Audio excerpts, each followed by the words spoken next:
what was different about that one, or just what we could do differently next time, and what we saw different based off of that outing and the other ones.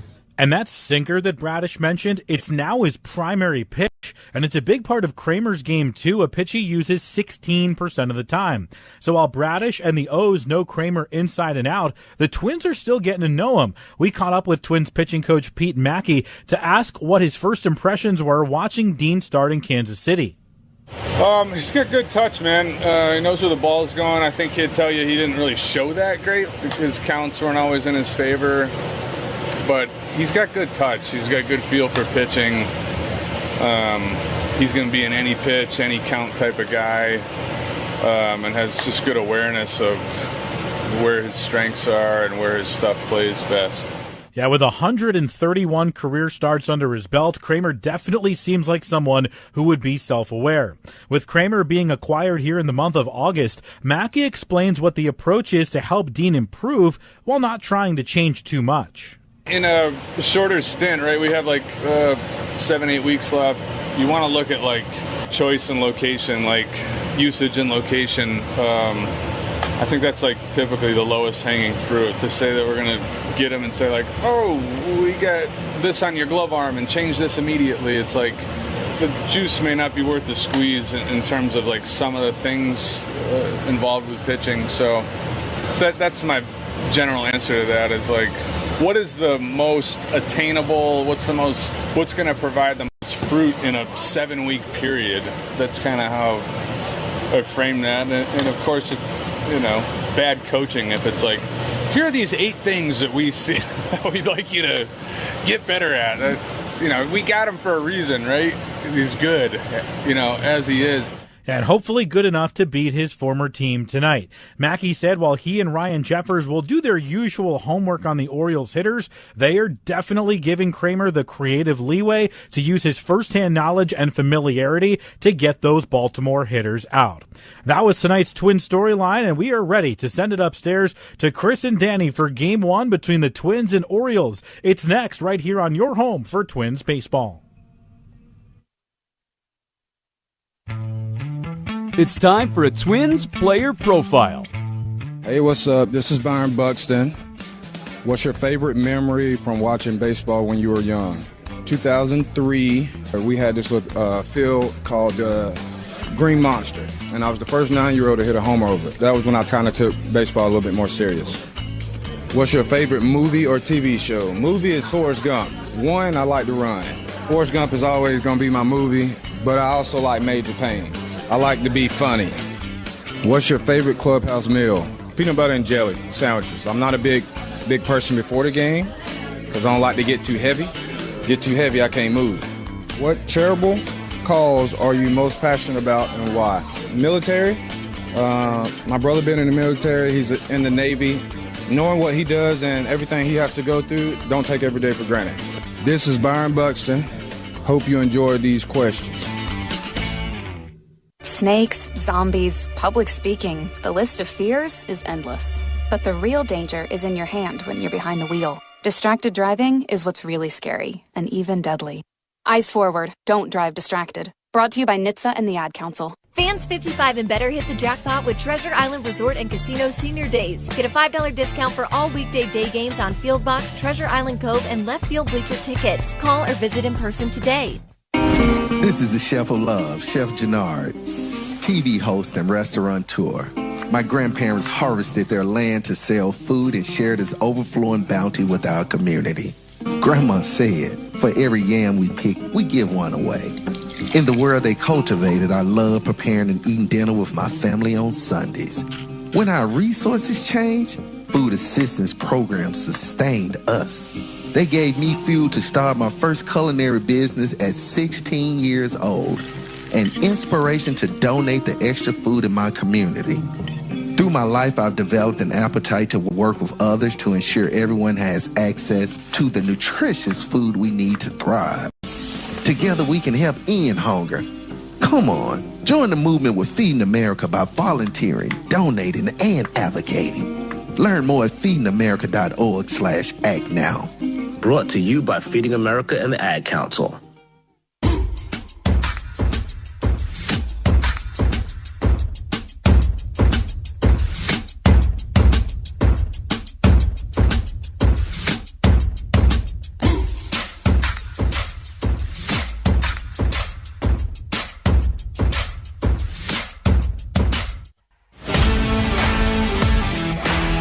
This is manager Derek Shelton.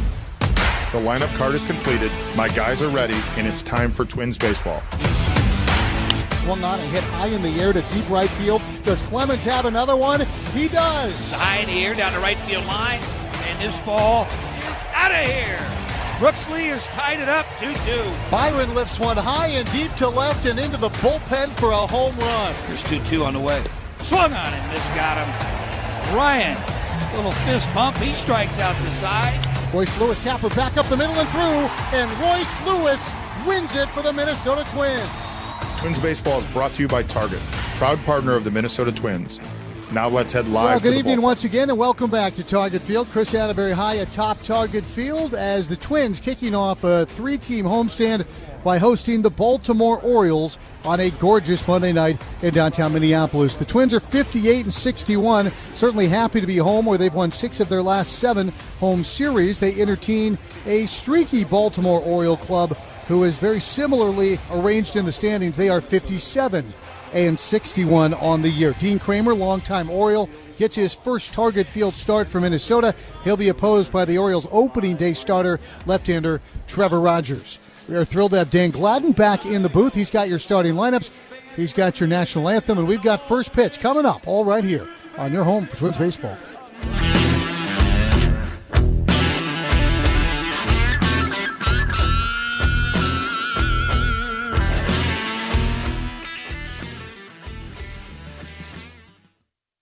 Hey, My Twins season ticket members, this one's just for you. You've been with us through thick and thin, and that loyalty deserves to be rewarded. That's why we're launching Home Field Advantage, a new benefit exclusively for My Twins season ticket members. Earn 15% credit back on every game you attend, plus an additional 5% bonus credit every time the Twins win. Not a My Twins season ticket member yet? Join today and start earning rewards. Learn more at twins.com/homefieldadvantage. Here's the tale of the daily med fill. Same old pharmacy, same old bill, but those prices kept rising higher still. Till the savings wrangler rode in, cool as can be. Tap Good RX, saving massively. No plan? Don't matter none. Up to 80% off. The deals are done. Discounts hitting harder than Ma's chili. Dang. That one little app does all the rest. Save time and money on prescriptions. Check Good RX. Good RX is not insurance. This is Royce Lewis from the Minnesota Twins. We want you to get in the game with us this summer. The Twins Community Fund is hitting the road and hosting free youth baseball and softball clinics in dozens of communities across Twins territory. Learn the fundamentals of the game and experience the fun on the field. The Minnesota Twins Community Fund is supported in part by Cornerstone Partners, Target, U.S. Bank, Treasure Island Resort and Casino, Nike, and Uponor. We thank them for supporting youth baseball and softball throughout the upper Midwest. Get involved at twinscommunityfund.org. We all love to cheer on the Twins as they clean up on the field against their opponents. Speaking of cleaning, how about the professionals at Marsden, another Minnesota hometown team based in the Twin Cities? The cleaning program Marsden has been performing at Target Field since 2010 for staff and fans is impressive. And Marsden is also a great place to work, whether you're looking for a part-time job or a long-term career. Marsden is currently hiring for all shifts so you can find work that fits your schedule. Creating careers and making a difference. Marsden. 5-time Grammy-nominated Joe Bonamassa with special guest, Government Mule. Live in concert on Saturday, August 15th at Treasure Island Resort and Casino. Tickets on sale now at TICasino.com. Don't miss this night of genuine rock with Joe Bonamassa and Government Mule.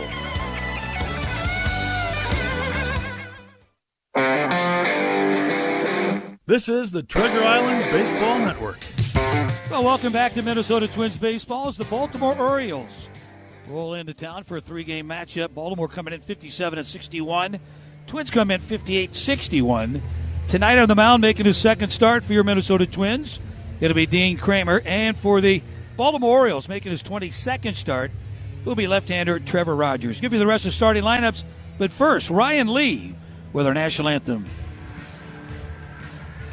Oh, say, can you see by the dawn's early light what so proudly we hailed at the sullenly streaming, whose broad stripes and bright stars through the perilous fight. Oh, the ramparts we watched were so gallantly streaming, and the rocket's red glare, the bombs bursting in air, gave proof through the night that our flag was still there. Oh, say does that spangled banner yet sway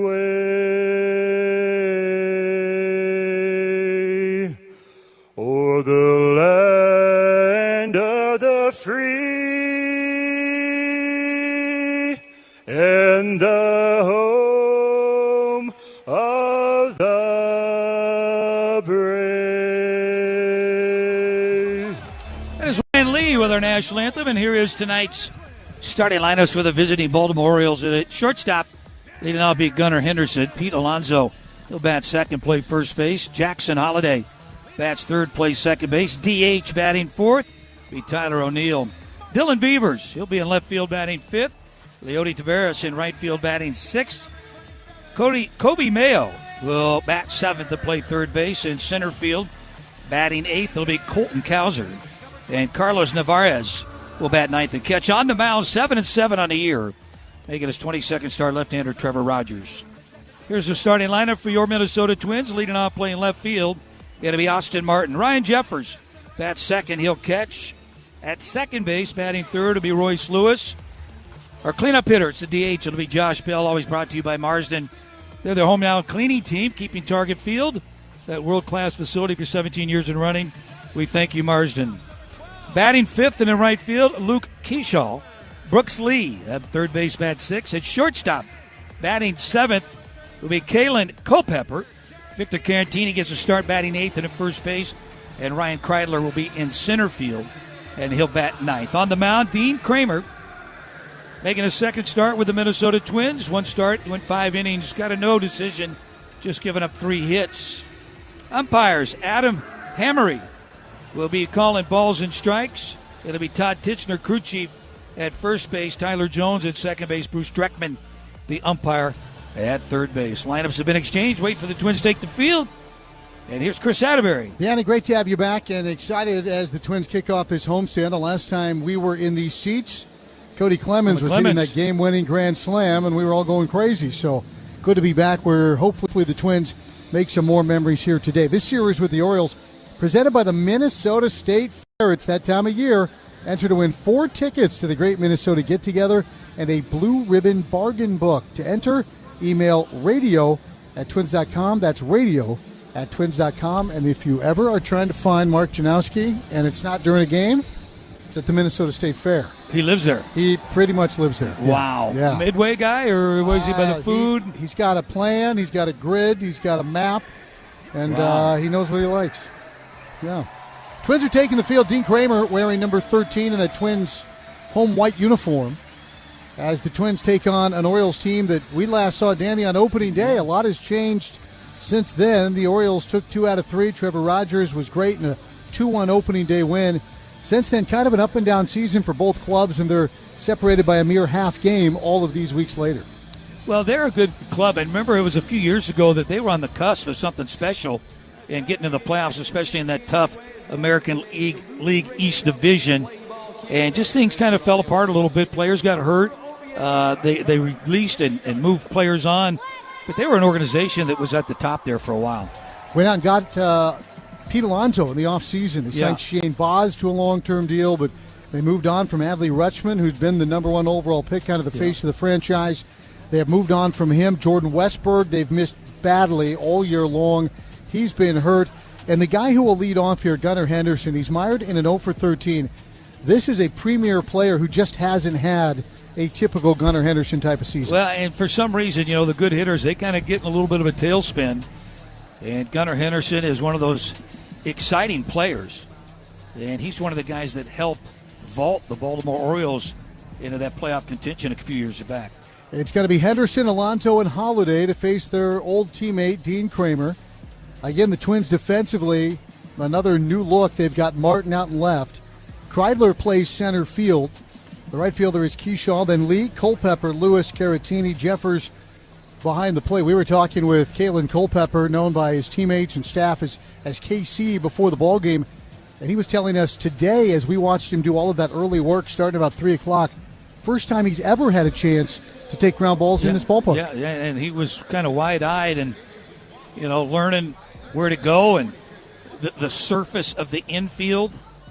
A lot of coaching going on with him, but the nice part now as the game starts, I'm on my own. I can go out and play my brand of baseball. Yeah, that's what Shelty was talking about in our conversation. Information's great. You don't want to overload these guys. You want to let them, once the game starts and Adam Hammer yells play ball, you want them to be able to play, to react and compete and not be burdened by all of the thoughts they're trying to process. So we'll see how that goes here tonight as Kramer, no sleeves, and goes with the bare arms. Some pitchers, like a Joe Ryan, will wear the long sleeves for fear of tipping pitches. Kramer, no such worry, facing his old shortstop, Gunnar Henderson. Henderson's bats from the left side. The first pitch is delivered, and it's off the outside corner for ball one, and we are underway. Last start as an Oriole didn't go well for Kramer. It was blowout loss to the Tigers. His first start with the Twins, much better. He went 5 solid innings in Kansas City, and he misses down. It's 2-0. Lefty's primarily going to get the splitter and the four seam. A couple of fastballs missing here, and it's 2-0 to Henderson. Kramer kicks high and lets it go. And the pitch is just low, and it's 3 balls and no strikes. You talked about split finger, 28%, four-seam fastball. He upticked the fastball usage last time out. Well, 3 straight fastballs here, none of them in the zone. Dangerous place to be to Gunnar, who takes a strike, and now 3-1 back in the count. Henderson hitting just .213. His swing, according to some of the Orioles folks, has gotten very steep. Not keeping that bat on plane in the hitting zone for a long time, and he pops this one up down the third base line. And, Danny, that's the exact type of result you get with a steep swing. Well, a little bit loopy swing right there, and that explains the pop-up on a 3-1 pitch down the left field line, well foul. And you've talked it through mechanically. You talked about with Keyshaw a little bit. When you have that sharp angle, your bat's not in the zone very long. As the 3-2, that's a little flatter swing, line drive to center. Keyshaw will leap up and grab it. A little hollow, but a liner to center field for out number 1. And a nice job by Dean Kramer battling back from a 3-0 deficit. Kreidler out there in center field is fighting that sun. Remember, these type of starts, they deal with the sun a little bit, and after about the first, second inning, the shadows will kind of take that sun away. But you're right, Kreidler, not Keyshaw. He came running in on it and almost overran it at the last minute stop, jump up. Shielding his eyes now as Alonso swings and lifts one high in the air to center field. Kreidler using his glove to fight the sunshine, makes the catch, and Pete Alonso is out on a sky-high pop-up for out number 2.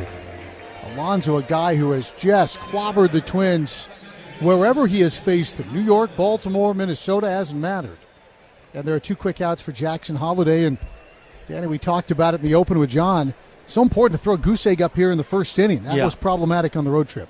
And, again, a lot of fastball usage here early, and that was a fastball that Alonso popped up. First pitch to Jackson Holiday is wide. 1 ball, no strikes. Holiday was hurt for that season opening series. He has really taken off since the All-Star break, hitting .313 with an .822 OPS. Bat's left-handed, good speed, and he swings and misses in the count 1-1. Holiday came with all the hype. Rocketed through the minor leagues, debuted as a teenager, but he's been injury-prone. Kind of bounced around positions a little bit.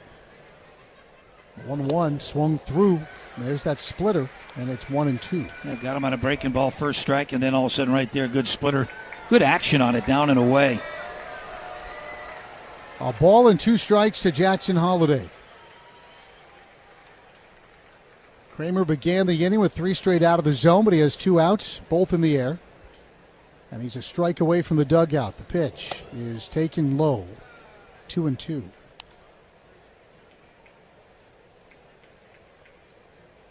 Holliday's younger brother, top pick as well, is making his way through the minor leagues. He's with the Rockies organization where his dad played. The 2-2 has popped up near third base. Lee hustling after it. He's into foul territory, and he makes the catch just in front of the Orioles dugout, and he'll carry the third out all the way back to the Twins dugout on the opposite side of the diamond. A 1-2-3 inning from Dean Kramer, and after the Twins managed just 2 scoreless first innings in their 9-game road trip, they throw up a 0 here to kick off the homestand at Target Field. Well, you can't spell triple without trip, and we are due for a triple today. Today's contestant in quick trips around the bases, Brad Thomas from beautiful Cambridge, Minnesota. If a Twin hits a triple, Brad, you win $1,200. That's no pocket change there. $1,200. Big deal. That's compliments of Hershey's. See your neighborhood quick trip for details. We might have to make a run down to Cambridge to deliver the cash. We would definitely do that. Hey, my Twins members, we want to thank you for your loyalty all season long. My Twin season ticket members still can enjoy 40% off food and beverages during the Phillies-Braves series. Ought to be a great series. We're proud to celebrate our best fans with member appreciation. Learn more at twins.com/mytwins. Yeah, Baltimore, then Philly, then Atlanta. It's a great stretch of baseball. Isn't to it? kind of wrap up as we head towards school again here and we get into the late days of summer. Target Field, the place to be. Well, Kyle Schwarber is going to be here as part of those Phillies clubs. He is on target. Yesterday, the Phillies DH broke a 17-game homerless streak in a 7-6 12-inning win against the Blue Jays. 2 for 3, 2 homers, drove in 4, walked a couple of times, even stole a base. It's brought to you by Target, proud partner of the Minnesota Twins. And I will tell you, Danny, when we go down to Field of Dreams, which I am just over the moon about, nobody will look the part more than Kyle Schwarber. Coming out of that cornfield, He looks like he could play with those Black Sox guys from the movie. No question about it. He's one of those guys that could probably play in many generations of this game. But what an exciting player, and looking forward to seeing him come here at Target Field, but also us down there at the Field of Dreams game. Well, the Twins trying to get some work done before heading to Dyersville. They're facing the opening day starter, Trevor Rogers. It's Austin Martin, Ryan Jeffers, Royce Lewis. Everybody's right-handed tonight. Lanky lefty delivers a first pitch, and it's fouled away down the right field line by Martin, who has really been fighting it, and it's 0-1. Back on opening day at Camden Yards, 7 scoreless, 3-hit innings. He struck out 5, hit a man, and a 2-1 Orioles win. Martin takes down and in, 1-1. Righties see a fastball 46% of the time, and a changeup 27% of the time. Sweeper is kind of his strikeout go-to pitch. As the 1-1 is cracked in the air, right center field for Austin Martin. That's going to find the warning track and roll. Run, Austin, run. This could be your triple. Austin turns at second. He'll settle for 2 as he lost his headgear, picked up by Pete Alonso. It's a leadoff double into the opposite gap. Boy, do the Twins need that, and boy, did Austin Martin need that, Danny, because that's when he's at his best. Yeah, that's when we see Austin really kind of playing his brand of baseball. Left-hander, good approach, got a little cut fastball in.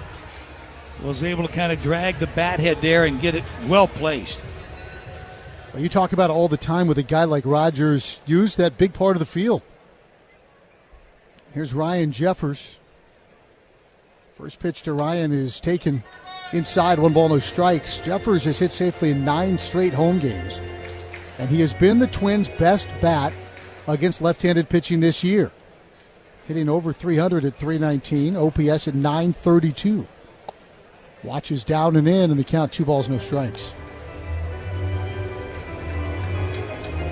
Jeffers has had an outstanding season.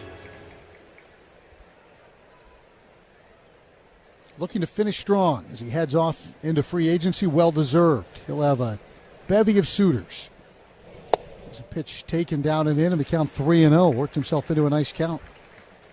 You know what's also nice about that, being in contention, Chris? You get into the playoffs and you really you can elevate your value even more so with a good playoff run. Absolutely. 3-0 pitch. That's taken for a strike, and the count 3-1. So Martin with the Leadoff double, dropped anchor at second. You don't want to make that first out at third base, but I know Brad Thomas was rooting for 3. Let's see if Jeffers can chase him home. 3 balls, 1 strike. Pitch on the way. Swung on it, fouled straight back. Boy, he was on it, Danny. He peeled that fastball straight back into the net. I'd like to see that approach right there. 3 balls and 1 strike and kind of a hitter's count. He got something to swing at. And like I said, the timing was there. Just the contact with the baseball just under it a little bit. Yeah, that's the swing you want on 3-1. You don't want any hesitant swing on 3-1. Have to be convicted. Royce is on deck. Twins trying to crack the scoreboard early. We're in the bottom of 1, scoreless. Runner at second, nobody out. And the pitch is swung on and pulled deep and foul. It's going to be into the second or third deck down the left field line and out amongst the paying customers. Well, this ballpark has seen some traffic while we were gone. Noah Kahn, you can still see the marks of his stage out in center field. He filled the place up. Second largest crowd ever for a concert at Target Field. As Jeffers takes low, ball 4. He takes a hard-earned walk. Runners on at first and second. Nobody out for Royce. Got Kahn packed the place on a beautiful night. And then the next 3 nights, the Savannah Bananas with their yellow baseballs, their sleeveless jerseys, the man on stilts, the flips. What a show they put on. A first baseman named Justin Morneau. I asked if he had to request 33. He said Brian no. Dozier in town for that. Yeah. Trevor May threw an inning as a strike called, 0-1. Tony Oliva in a Bananas jersey. I love it. Joe Mauer. Joe threw out the first pitch. He did. No balls and a strike to Royce. Had a great road trip. And he cracks this one up the third base line, just a whisker foul. When Mayo was off the line and couldn't get to it, and that ball was tracing the chalk and veered just a little bit to the wrong side of the tracks. It's 0-2.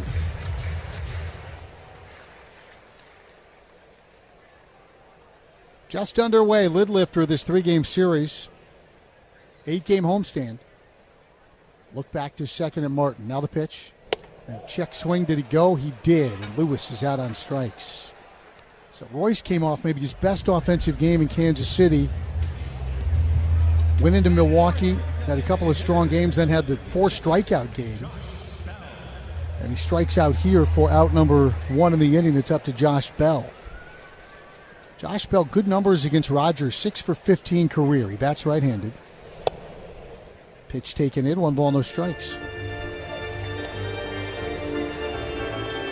You and I got to give Josh Bell a lift the other day. Yeah, we did. We were going to Iowa. At least we told him we were. Turns out we were going the wrong way. Good thing we picked him up. As the 1-0. Taken wide. That's the changeup that he wants you to chase. And it's 2-0. Well, we were doing a commercial, I guess, that they're going to kick off prior to us going down to Field of Dreams. And Josh was the star of that. And he played the role well. As the pitch just does nibble the outside corner. That's a backdoor sweeper. 2-1. I don't want to sell you short on that, though, Danny. You did all your own stunts. Right. And I thought you had star quality.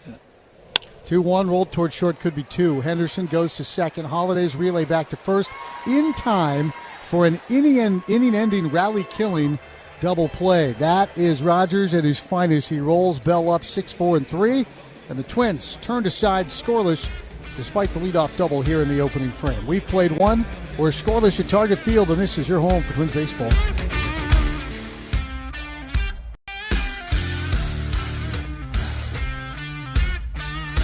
The Twins are grateful for those who have served the country. Get half off Diamond Box High or home plate view tickets Monday through Thursday with a valid military ID. Plus, bring up to 3 guests. Visit twins.com/military. When your car is making a strange noise, no matter what it is, you can't just pretend it's not happening. That's an interesting sound. It's like your mental health. If you're struggling and feeling overwhelmed, it's important to do something about it. It can be as simple as talking to someone in your community, or just taking a deep, calming breath when you need it. Nice. For mental health resources, check out loveyourmindtoday.org. At loveyourmindtoday.org, you'll find information that may help you get through a tough time. Things like tips for dealing with stress, how to navigate difficulties like financial worries, anger, substance use, and more. You can also find real stories of how people navigated their own mental health challenges. Because once you start to address the problem, you can go so much further. Visit loveyourmindtoday.org. That's loveyourmindtoday.org. Brought to you by the Huntsman Mental Health Institute and the Ad Council. Here is where it all starts. Here's where pages are turned and new legends are written. Here's where kids become lifelong fans and lifelong fans become kids. Here's where sunsets last longer, happy hour tastes better, and summer hits its stride. And when all of Twins territory stands together and believes hard enough, well, there's no place like here. Get your tickets at twins.com.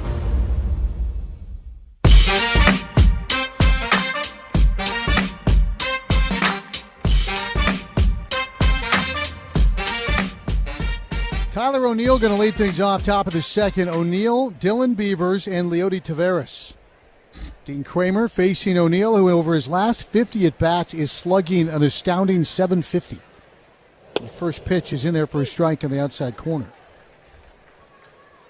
Twins snapped O'Neill's opening day home run streak this year in Baltimore. He'd homered in an astounding 6 straight opening days for 3 different teams. He takes a pitch high here, and it's 1-1. This is a guy who does not miss a day in the weight room, Danny. He's put together. One of the strongest guys in baseball. His dad, an award-winning bodybuilder in Canada. And O'Neill taps this one to the left side of the diamond for Brooks Lee, who scoops it up on the run. Sidearm to first for the out. O'Neill is retired, and before Beavers hits, 10 seconds for station identification on your home for Twins baseball. Batting fifth, left fielder, number 12, Dylan Beavers.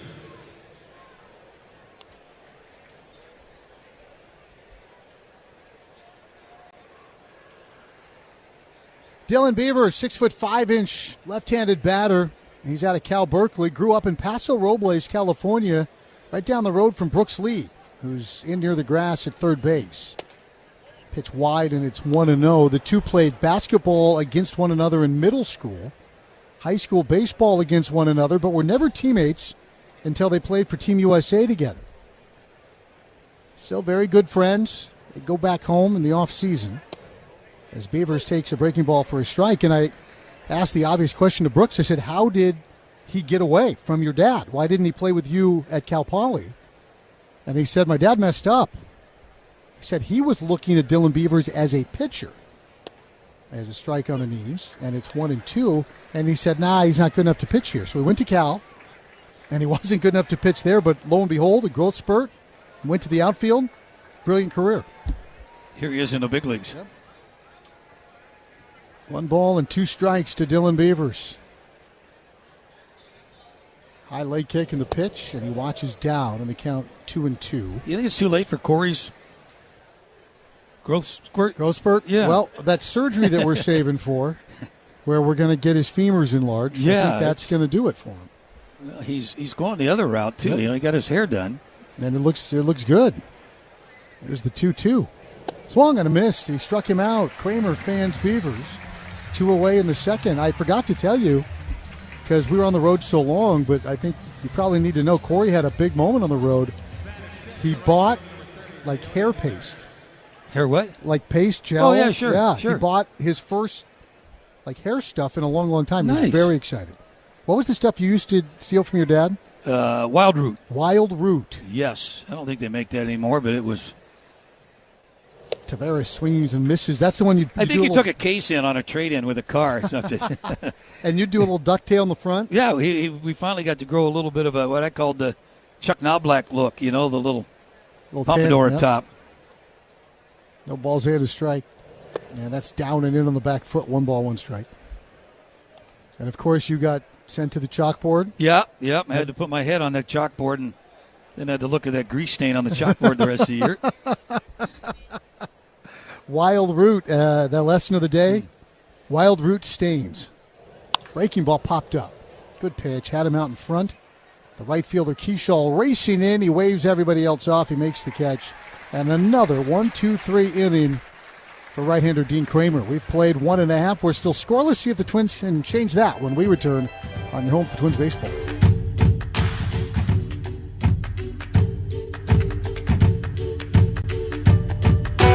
This fall, discover the perfect getaway at Madden's on Gull Lake. From award-winning dining and lakeside relaxation to luxurious spa experiences and vibrant fall colors, it's all waiting for you. Use code TWINS to save 10%. Restrictions apply. Step up to the plate. It's Quick Trip's Around the Bases contest with Hershey's. Want in? Stop by your neighborhood Quick Trip and purchase any king-size Hershey's product with Quick Rewards for your chance to win cash. Choose from favorites like Hershey's, Reese's, Kit Kat, or Reese's Oreo. Get full details at QuickTrip.com/sweepstakes. No purchase necessary. Hey, have a winning season with Quick Trip's Around the Bases contest. Quick Trip and Hershey's, proud partners of Twins baseball. In Minnesota, we believe in strong partnerships. Great teams are built on strength and teamwork. That's why we partner with the Minnesota Twins and why Uponor is now part of GF, a global leader in flow solutions. Together, we're bringing even greater power to plumbing and infrastructure. The trusted Uponor performance you rely on, now backed by global innovation and expertise. GF and Uponor, delivering excellence in flow. Learn more at uponor.com. No matter how you drive it, there's a Ford for you. On the work site or out in the town, F-Series trucks provide power and toughness when you need it most. It's what makes them the best-selling trucks in America for 49 years. When adventure calls, the Bronco family always answers. That's because they're made for the great outdoors. With a flexible interior, the Ford Explorer adapts towards your needs. Visit your local Northland Ford dealers to find the perfect Ford for you. Plus, a great offer to go along with it. Based on 1977 to 2025 CY industry reported total sales. This is the Treasure Island Baseball Network. Luke Keyshaw, Brooks Lee, Kalen Culpepper's first target field at bat. All coming up here in the second as Keyshaw takes in. Ducked that shoulder in, Danny. Watched it right into the glove. 1 ball, no strikes. Yeah, that's one thing Rogers and what makes him a little effective. He's not afraid to pitch inside. Knows how to pitch inside. They go fastball in, change away, and this ball popped up, foul away. That was another heater, and Keyshaw pushed it up into the seats. It's 1 ball, 1 strike. You know, we always talk about pitchers in particular. I think of Duffy. Remember all the emotion he showed as a young player? Keyshaw also, right there, fouled the ball off to the right side, kind of was talking to himself, upset, frustrated a little bit, and then he got a pitch to hit, and he fouled it off. Now he has to coil back into the box from the right side, and he takes a strike, and the count 1-2. 95 on a heater inside. Sometimes we see with Luke that emotion on a challenge, maybe on a strike 3 that frustrates him. But boy, has he been playing very good baseball as he takes off the plate away 2-2. What I like about Luke is it seems like he advances with every game, every at bat. The process that he goes through and makes him a little bit better the next day. He's been one of the best hitters in the league since July 1st. As he watches down and in, that's a really good take. Since July 1st, that's over a month, he's hitting .315 with an OPS over 900. And he's done that without a ton of home runs. Tells you how much he's been on base. Scoring a lot of runs. And he takes a called strike. Oh, he's going to challenge it on the way out of the box. We've seen this Batter's before. challenging the previous pitch. And I think he's going to get this one right. Luke Keeshaw's pretty convinced. He nailed it. Pitch the ball. Minnesota has 2 remaining. I think what Luke's been able to do here, Danny, is he harnesses what I call an aggressive patience. He's not passive in any way, shape, or form, but he's really honed in kind of on the pitches he can do damage on. Yeah. So he's aggressively patient. And also, he's taking some walks, getting a better understanding of the strike zone. Here's Brooks. He's fighting it right-handed. And the first pitch is a strike on the outside corner. Well, he had a great day against Mizorowski. He had a home run, a single, had another extra base hit stolen by Lara at the top of the wall. And he said, with a guy like that, you know you're going to get velo in the zone. He goes, that's what I'm best at. As he watches down and in and the count 1-1. Sitting on 61 runs batted in. 64 last year is his career best. He's already set a new career high with 17 home runs. Orioles play back, looking for 2. Brooks fouls this one over the Orioles dugout, and the count is 1-2. Yeah, again, about Keyshaw and running the bases at base threat to steal. He's still the left-hander move. His first reaction is back toward first base rather than just go low. Just squat a little bit and hold your ground. He'll jump a lot, too, as this ball hit foul down the right field line. And it stays 1-2. We'll see Keishel trying to time it up. And he's gotten caught a couple of times in between his jumps by some of the more savvy veteran pitchers. All the skills are there, though, and better yet with Luke, the desire to win, the desire to get better is there. And nobody, though, and better yet with Luke, the desire to win, the desire to get better is there. And nobody works harder. 1 ball, 2 strikes, nobody out. Pitch is taken low. 2-2. Base percentage, it's crowding 300 on the year. The walks are up. Strikeouts are down. Focused on swing choices. Just because you can hit everything doesn't mean you should. Throw over, and that one nearly got away from Alonso. Keishel was already on the bag before the ball was released, and then Alonso had to chase it down. Big hole right side for Brooks. Hunkered in from the right-handed batter's box. The pitch swung on and cracked into left field. His buddy Dylan Beavers over to pick it up. Keishel slams the brakes on at second. That's a clean line drive base hit for Brooks Lee. Here's Culpepper. First at bat here in a home Twins uniform. And he comes with 2 on and nobody out and a chance to do some damage. Right-handed stick, and he watches wide. 1 ball and no strikes against the veteran left-hander in Rogers. Twins were just not getting production offensively from the shortstop position, hoping that they can get a jolt with Culpepper. As the 1-0 is taken for a strike. There will certainly be on-the-job training, offensively and defensively. That's for every player. Number 2 ranked prospect in the Twins system. And boy, he brings that big smile to work every day. The 1-1. Swung on a missed, and it's 1-2. He was out at 3 o'clock with Ramon Borrego going through about an hour's worth of work. When he got done, Byron Buxton came out, and he actually took BP against Derek Shelton. Yeah, he did all the running program. He ran from first to third, Great home news. to second, and took live BP for a long time on the field. The 1-2 checked out, didn't go. 2-2. Well, I know he took it for a while because when I got into Shelty's office, Shelty was sweating and his arm was sore. By the way, outstanding BP pitcher, Derek Shelton. And he's got that catcher's like right next to the ear, metronome, dart thrower. Swing and missed by Culpepper. Down he goes, chase that changeup, and that's going to be strikeout number 2 in the ball game for Rogers. Culpepper cannot advance the runners. Here's Caratini. That's a changeup that presents as a strike most of the way to the plate and then just disappears under the bat of Culpepper. And again, every at-bat is a learning exercise. Twins had first and second, nobody out in the first and didn't score. They have first and second, nobody out in the second. Now first and second, 1 out. And Caratini takes in 1 ball, no strikes. Narvaez catching, Basayo the day off. Narvaez came over from Boston in the Rutschman deal. Deal that caught a lot of folks by surprise around the league. Pitch tap foul into the Oriole dugout. Hey, does your kid have a favorite player? Bring them to the all-new Sunday Kids Autographs Before Home Games presented by Target. Meet select Twins players, score an autograph, and then take in a ball game. Learn more at twins.com/Kids Day. Seems like a pretty good deal. The 1-1. Fouled straight back over the head of the on-deck hitter, Ryan Kreidler. It's 1-2. Did you have a favorite as a kid? Oh, Pete Rose, right? I enjoyed Pete Rose. I just like going to the ballpark. I like guys that got dirty. Pete Rose was one of them. And I grew up. Chris Spire was the shortstop for the Giants. Jimmy Davenport, of course. Willie McCovey. How could you not like them? And Willie Mays.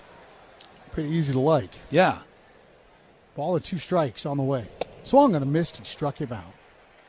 Back-to-back strikeouts. First Culpepper on the changeup. And now a high heater to get Caratini. And the Twins are still at first and second. Who was your favorite player growing up? My favorite player, Ken Griffey Jr. was one of them, and Matt Williams. Matt Williams, sure. Remember, you were going to introduce me to Matt Williams, and I got scared. I was like, I was afraid to meet him. I loved Matt Williams. Pitch wide, and the count is 1-0. Other guys in that era, Jim Abbott was a guy that I absolutely adored. It was all West Coast games, usually, that you could get late on the radio, or else the game of the week. 1 ball and no strikes. We didn't have any Was Will Clark on your list? Yeah, because I was left-handed.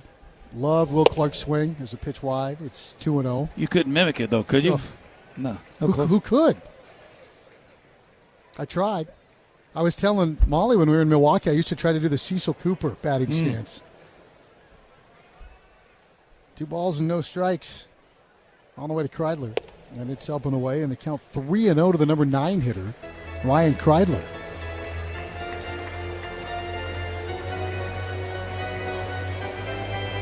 Three balls and no strikes.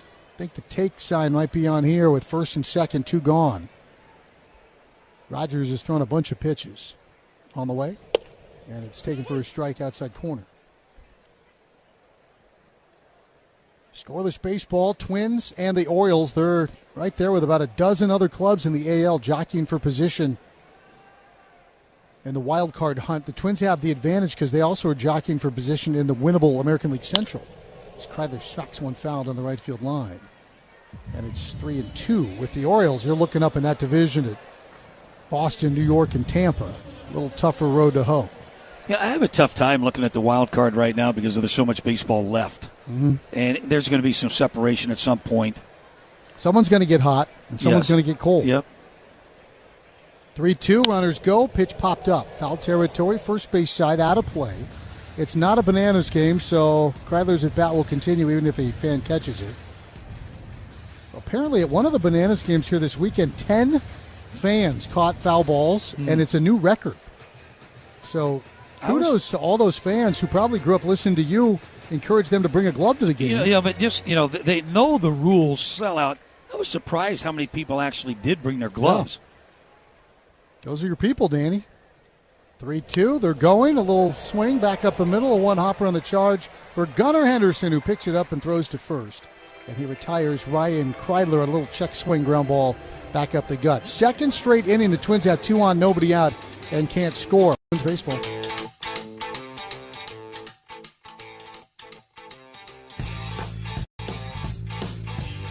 Hi, this is Glenn Perkins. Today's game is brought to you in part by James Hardy. Hardy Siding is America's #1 brand of siding. Learn more at jameshardy.com. At Target, we're here for the love of the game and all that comes with it. And for you hometown sports fans, we've got everything you need to gear up and kick back during Twin season. For the hosts, we've got the most of everything you need for your backyard baseball barbecues. Brats? Got 'em. Burgers? Check. Peanuts? Popcorn? Say less. However you do game day, we're here for it at Target and Target.com. It's always sunny with Sun Cruiser Vodka Iced Tea. Real iced tea, real vodka, and just 100 calories. Refreshing and made for moments like these. Let the good times cruise with Sun Cruiser. Sun Cruiser Beverage Company, Boston, Mass. All nutritional information based on 12 hours serving. Please drink responsibly. Let's go back to the pregame lineup card thanks to your local Toyota dealers. Toyota, let's go places. Tonight is Dean Kramer's second start as a Twin, and pitching coach Pete Mackey says the staff has to be realistic on making changes this late in the season. 7-8 weeks left. You want to look at choice and location, usage and location. I think that's typically the lowest hanging fruit, to say that we're going to get them and say we got this on your glove arm and change this immediately. It's the juice may not be worth the squeeze in terms of some of the things involved with pitching. So yeah, they're letting Kramer be himself, and they're definitely letting Kramer make more pitch decisions tonight as he faces a team he spent 7 years with, guys. Well, he's made good decisions so far, John. 6 up, 6 down. He'll face the bottom third. Kobe Mayo, Colton Cowser, and Carlos Narvaez. We are scoreless as we have to wait for a ladder to be removed from behind home plate. That is the first time I've seen a ladder carried here, and it wasn't Drew Halverson lugging it. Now the batter steps in. Treasure Island Resort and Casino, the exclusive casino partner of the Minnesota Twins. Explore more of the island with a relaxing getaway. Book your stay at TICasino.com. First pitch, strike, outside corner. 0-1 to Mayo.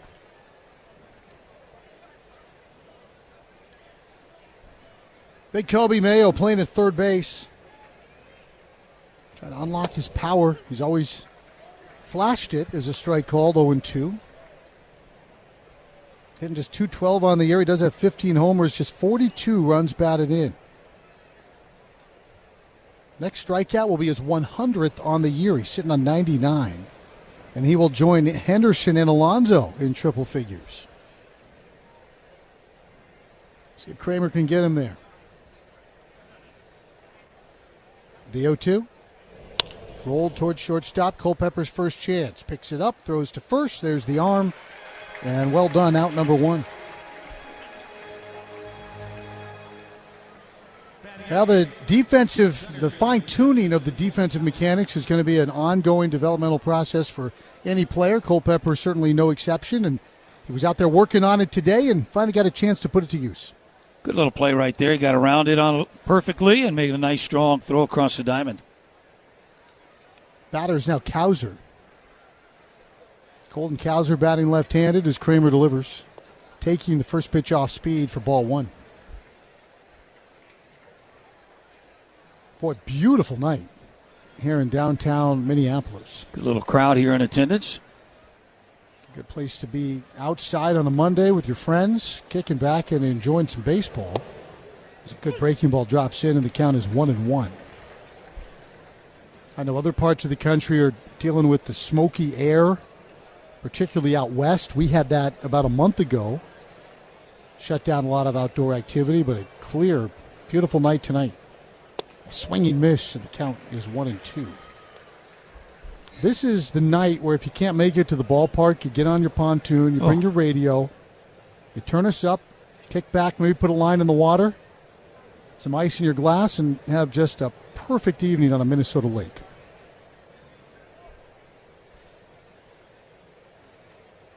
Here's the 1-2 pitch. Swung on a missed, and he struck him out. Boy, did he tie him up with a splitter. And Danny, it was curveball, then splitter, and I still don't know if Kauser recognizes what's coming. He just masterful in terms of how he set up Colton Kauser. Yeah, what I like about his splitter, it's not a chase pitch. You can throw it for a strike. Good arm action on it. Good location down. There's Narvaez. One of the newest Orioles came over for Rutschman. Strike called 0-1. Boy, big shoes to fill. You take the spot of a guy who was the face of the franchise for a handful of years.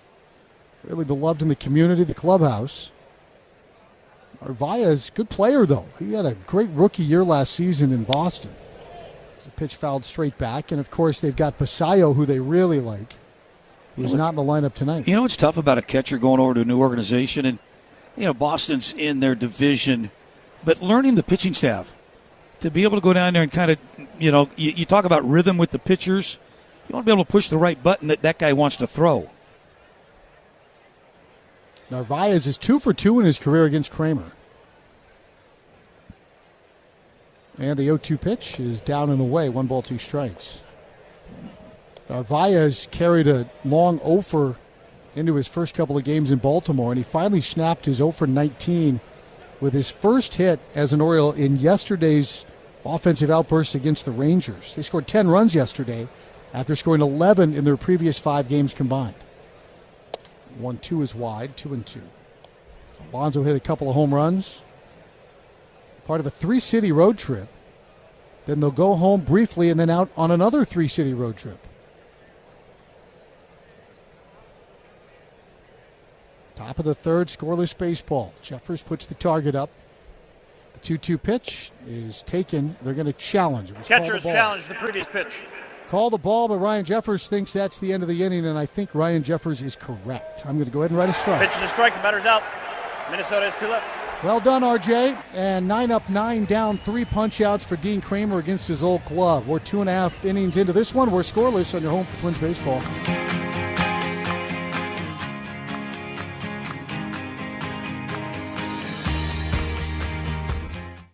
Text and whatever. Just don't text and drive. Visit Stop Texts, Stop Rep Administration, and the Ad Council.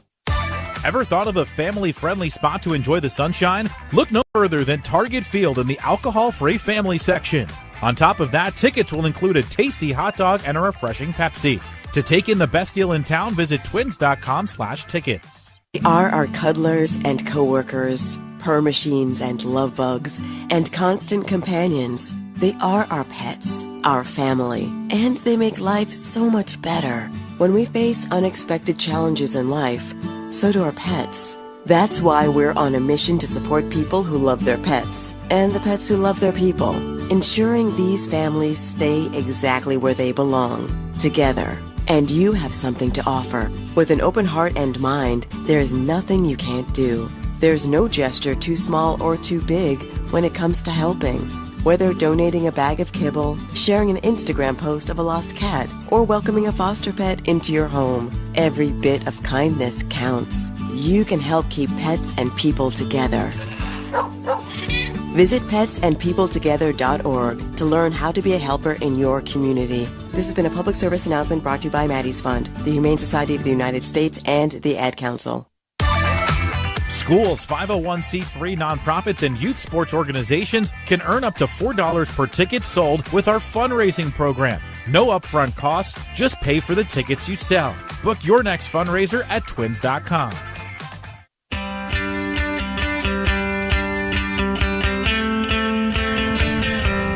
Home third here at Target Field. The Twins have threatened in each of the first two innings with 2 on and nobody out. In both frames. Nothing to show for it. Hoping to change that tune here in the third. Martin leads off. He doubled first time up. And Austin watches wide. 1 ball, no strikes. Good crowd we were talking about. And sometimes you just notice certain groups of people as they wander into the ballpark. Maybe it's a team. Maybe it's how they're dressed. As this ball crushed deep left field for Austin Martin. Get up and go. Home run for Austin Martin. His second extra base hit of the night. And the Twins lead at 1-0.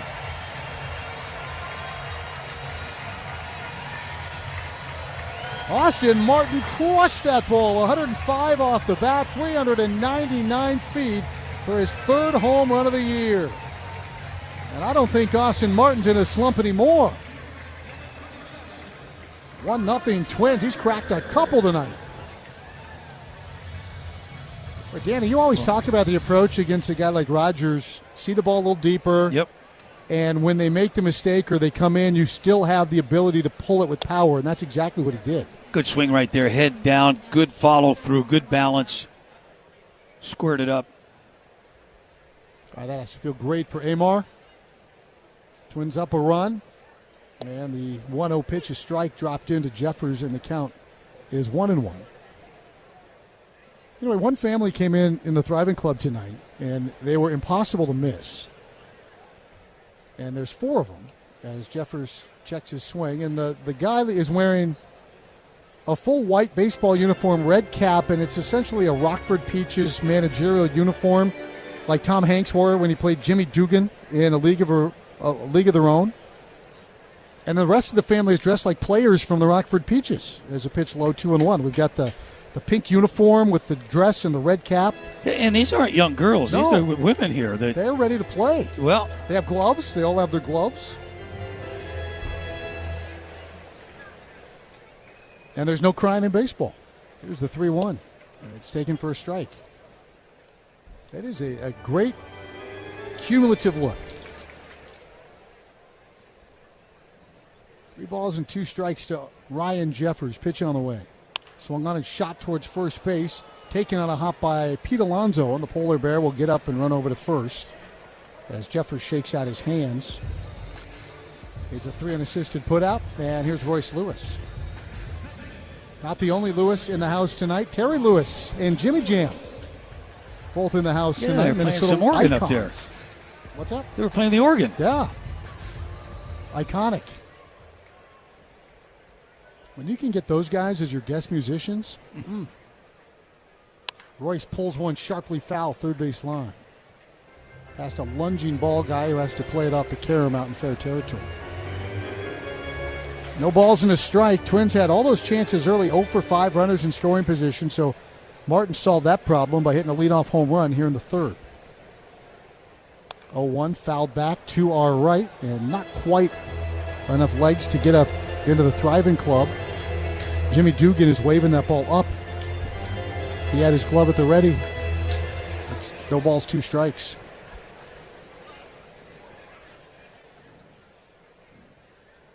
Royce reaches down, wipes off the outside part of the plate. He's got some of that bright green, highlighter green tape wrapped around the handle of his bat. He waits the pitch, and it's fouled straight back. That was the sweeper, and you could see Royce kind of recognize it late there, Danny, and decelerate. Just kind of that's what you decelerate your swing, just trying to get good contact on it. Royce lives to see another pitch. He set up in. 0-2, swung on a miss. He goes to a knee, and that's the sweeper he could not make the adjustment on, and Royce is out on strikes for the second time in the ballgame. And Josh Bell, the 2-out hitter. We talked about the 4-strikeout game in Milwaukee. Aside from the ground ball to short in the 9th inning off of Trevor McGill, everything's been a strikeout. He's got 6 strikeouts in his last 7 at-bats. Now Bell, and Bell takes low. In fact, if you go back one further, 7 strikeouts in his last 8 at-bats. Goes back to a strikeout against Abner Uribe on Saturday. There's the 1-0. That ball hit well, straightaway center field. Cowser going back, settles in front of the wall, and makes the catch about 2 steps shy of the barricade in the deepest part of the ballpark. Healthy ride from Josh Bell, but it's the final out of the inning. Austin Martin's solo home run has given the Twins a 1-0 lead. We're back to the 4th in a moment on your home for Twins baseball.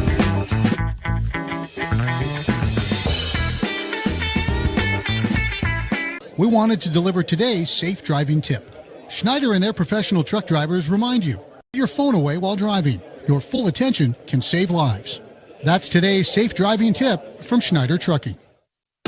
Whether you're new to the trucking industry or looking for a change from your current driving job, Schneider has an opportunity for you. Need a CDL? Take advantage of our company-paid training and tuition reimbursement programs. Ready to advance your driving career? Check out Schneider's wide variety of driving job options that fit both your current needs and your goals for the future. Start or grow your trucking career at Schneider. See what we have to offer at SchneiderJobs.com. That's SchneiderJobs.com. Hey Twins fans, Manager Derek Shelton here. I proudly support the Salvation Army because we provide food, shelter, and other services for thousands of people in Twins territory. The need is great, and we need more people like you to join us. With your help, we can change a lot of lives throughout the upper Midwest. Please join me and the Salvation Army so we can do good things in Twins territory. To donate, visit SalvationArmyNorth.org. That's SalvationArmyNorth.org. Step up your snack game with Giant Snacks Mega Cashews. Big crunch, big flavor, big win. These Mega Cashews deliver bold flavors like bacon ranch, delicious dill pickle, classic salted, and our newest lineup star, Big Easy. They're mega in size, flavor, star, Big Easy. They're mega in size, flavor, and made with 0 trans fat so you can snack a pro. From the first pitch to the final out, Giant Snacks bring the flavor that goes the distance. Giant Snacks, the official sunflower seed of the Minnesota Twins since 2004. Grab a bag of Giant Snacks today. You're listening to the Treasure Island Baseball Network. This portion of Twins Baseball brought to you by United Healthcare, committed to care. Learn more at uhc.com. To the 4th, here's Danny. Well, thank you, Chris. Good evening, everybody. First swing and a miss by Gunnar Henderson. Dean Kramer's been perfect so far. 3 strikeouts, a lot of fly ball outs, no walks. Pitch count in good shape at 38. The righty delivers. Strike on the inside corner, and now Henderson's going to challenge. Batter's challenging the previous pitch. Well, the challenges right now have been reversed. So, Gunnar Henderson, that's going to be. Ball. Baltimore has 2 left. That'll be a count of 1-1. Henderson, you look at his average, 213 on the year. He's played in 117 ball games, 19 doubles, 18 homers, just 47 driven in. Still an elite player. Fouled off. And now in the hole, 1 ball and 2 strikes. Could you put him in the WBC hangover effect camp this year with his slow start? You know what? There's some truth to that, Chris, because I think we could look at a lot of players that has happened to. But then again, on the flip side, there's some players that didn't have a problem coming out starting the season. Change up, miss down. Yeah, he split time with Bobby Witt on that team, and Bobby certainly roaring out of the gates and still flying high. I just got to think it's an honor to be asked to play in that tournament, but again, the travel, the workouts, you're limited as to the time you can have practice on the field. Fouled off left side, upper deck. And that's monitored by Major League Baseball, that they'll call and we're trying to get extra BP. Nope, got to get him off the field. And that's kind of unfair a little bit, because I think you join these teams and there's a work process. You want it to simulate a spring training practice. Henderson bats here, 2 balls, 2 strikes, nobody out, top of the 4th inning. Missed on a splitter. Catcher is challenging the previous pitch. And now Jeffers is going to challenge. Jeffers has been lights out. And he's going to miss that one. Calls confirmed, the pitch is the ball. Minnesota has 1 remaining. Between Jeffers and Carantini, they're the elite catchers. Really good. Challenged more than anybody. And now 3 balls and 2 strikes. 1 challenge remaining here in the top half of the 4th inning. Kramer rocks, fires, and he walked him. First blemish tonight. Leadoff walk. 9 stolen bases, so Henderson can run a little bit. Baltimore's a team that doesn't run collectively as a team. First base runner, and here's Pete Alonso, flew out first pitch, center field. And when they were putting together that young core that won the division a couple of years ago before the Rangers upset them in the playoffs, they ran a lot. I mean, it was Westberg and Holiday and Henderson. Mullins was part of that. Yes, Alonso takes this one high, ball 1. And one of the key guys that gave him the 100 RBIs, wasn't it Santander? Yeah, in right field. And switch hitter. They didn't want to sign him. He went to Toronto, and his career is just falling off the rails with injuries. Way outside, 2 balls, no strikes. And Alonso had his first 2-homer game in a Baltimore uniform the other day. He has crushed Twins pitching, Danny. Oh. 8 games in this ballpark. His OPS is nearly 1,200. I think he landed at a good spot getting out of New York. And that catches the outside corner.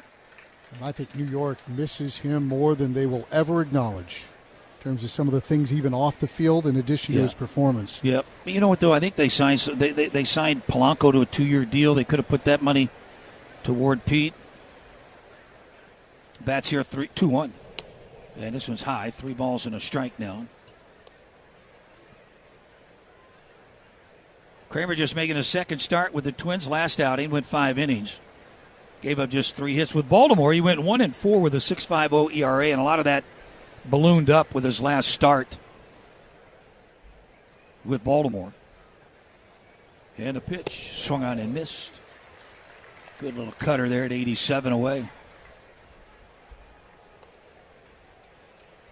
Well, with the home runs, you're going to get some strikeouts.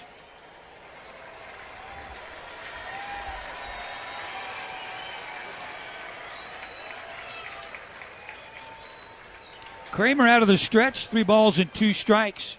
Runner goes, and the pitch is weakly hit to third base. Lee's only play is at first base. They'll retire Alonso there. Runner Henderson advances to second base on a ground out. Sometimes you're running not to steal it, but to stay out of a double play, and that's exactly what happened. And he went to the splitter and got him to roll it over. Nice pitch. There's Holiday to bat. Flew out foul territory, his only at bat. Has gone 4 for 13 on this road trip with a homer, 1 driven in. 6 homers on the year. Bender drops in there for a strike. They're still trying to figure out what Jackson Holiday, the best version of Jackson Holiday, looks like in the big leagues. I can see him stealing 25 bags and hitting 35 doubles. 20, 25 homers? Yeah. Tapper out in front of home plate, tough play.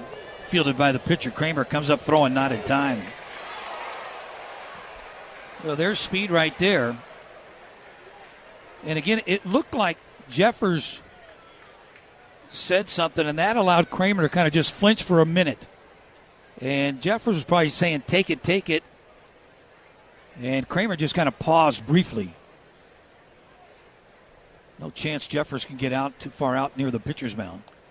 We talked about how they don't run a ton, but I wonder if this combination we've seen so often against the Twins, the first and third situation, if Holiday, they try to get in motion here. You got two really quick and good base runners on. Yeah, you got a guy, though, on O'Neill, that 12 homers. Try not to run into an out. Watches this one go by on the outside corner. There's a strike. But then again, they've got that first and third option. Kind of a double steal. They throw through the runner from third, advances to the plate. Kramer sets, delivers. That one's outside. Backhand stop by Jeffers. By and large, the Twins don't throw through, and they've had this play run against them more than any other team in the big leagues. They got burned on the double steal the last time they threw on the play. That was in Seattle. Count of 1-1 first and third. Twins leading 1-0. And swung on a foul, tipped, hung on by Jeffers, and now O'Neill in the hole, 1-2. Kramer with 3 strikeouts so far tonight.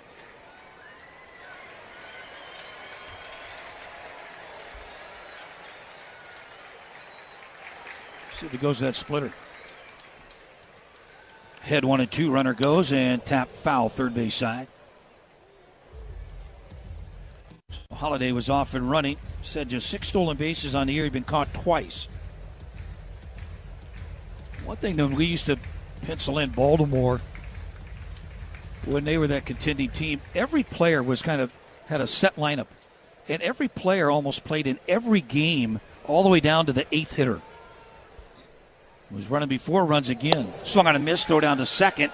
Going to stop there, and he's going to be safe at home as they eventually tag out Holiday. Stayed in the rundown long enough. The run scores. They've tied it up 1-1, executed well. We'll be back, tied up 1-1 on your home for Twins Baseball.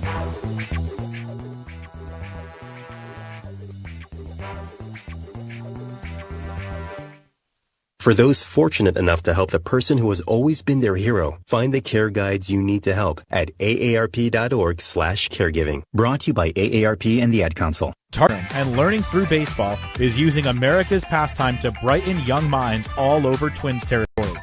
This innovative program, tailored for pre-K through high school students, brings math and science to life. Measure home runs and learn the physics of blazing fastballs.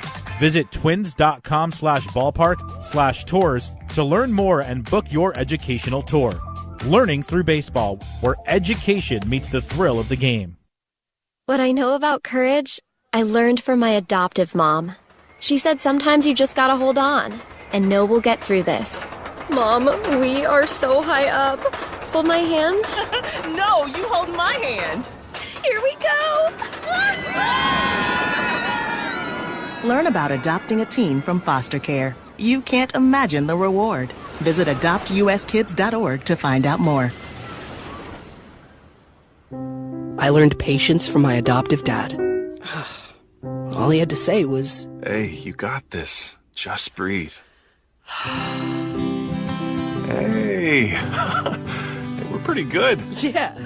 Might have to start a band. I got it. Learn about adopting a teen from foster care. You can't imagine the reward. Visit adoptuskids.org to find out more. This message is brought to you by Adopt US Kids, the U.S. Department of Health and Human Services, and the Ad Council.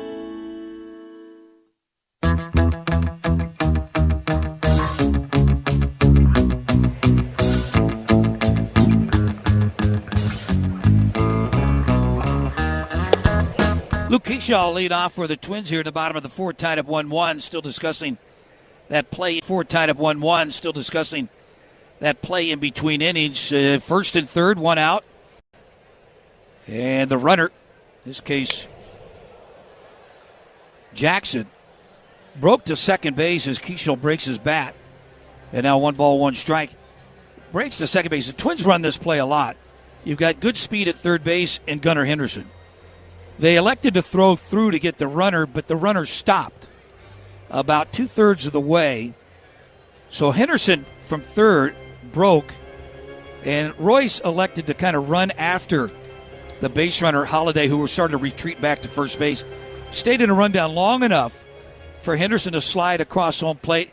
Runner's safe, and then eventually the tag was made. Keyshaw takes this one over the plate low. 2 balls and a strike. Got no stolen base for Henderson because the other guy was out, so you can't get a credit on the backside. Missed down and in, 3-1. But they get the run, and they really steal the run. Yeah, and a lot of teams I've seen, did that ball hit him? Yep, nicked him. So Keyshaw will reach. A lot of teams will run a play where you have the second baseman or the shortstop break in from their position as he throw down. You throw it to the shortstop. And the visual from a base runner at third base, it looks like they're throwing through. So I break, and it's an easy play for the shortstop. Or the other ones that throw it, you have the pitcher at the last minute grab it and catch it. As Lee watches this one go over the plate low, foul, ball 1. I'm sure that's being discussed. Mike Ribello, Mark Hallberg down in the dugout, how they want to play that moving forward. Lee fouls this one off. 1 ball, 1 strike. A big part of it, Danny, is the personnel, and that's why you and I brought it up, because with Henderson, Jackson, I mean, that has to be top of mind, that's something they're thinking about. And that should come from the bench down there that, hey, let your catcher know, or that was the play relayed to Jeffers, is to go ahead and throw through if he attempts to steal. Remember, he tried to run the first time, and the ball was fouled off. Strike on the outside corner, a little breaking ball. And now Lee Batska, the count of 1-2. Keyshaw, good speed at first, leads the club in stolen bases with 14, has been caught 6 times.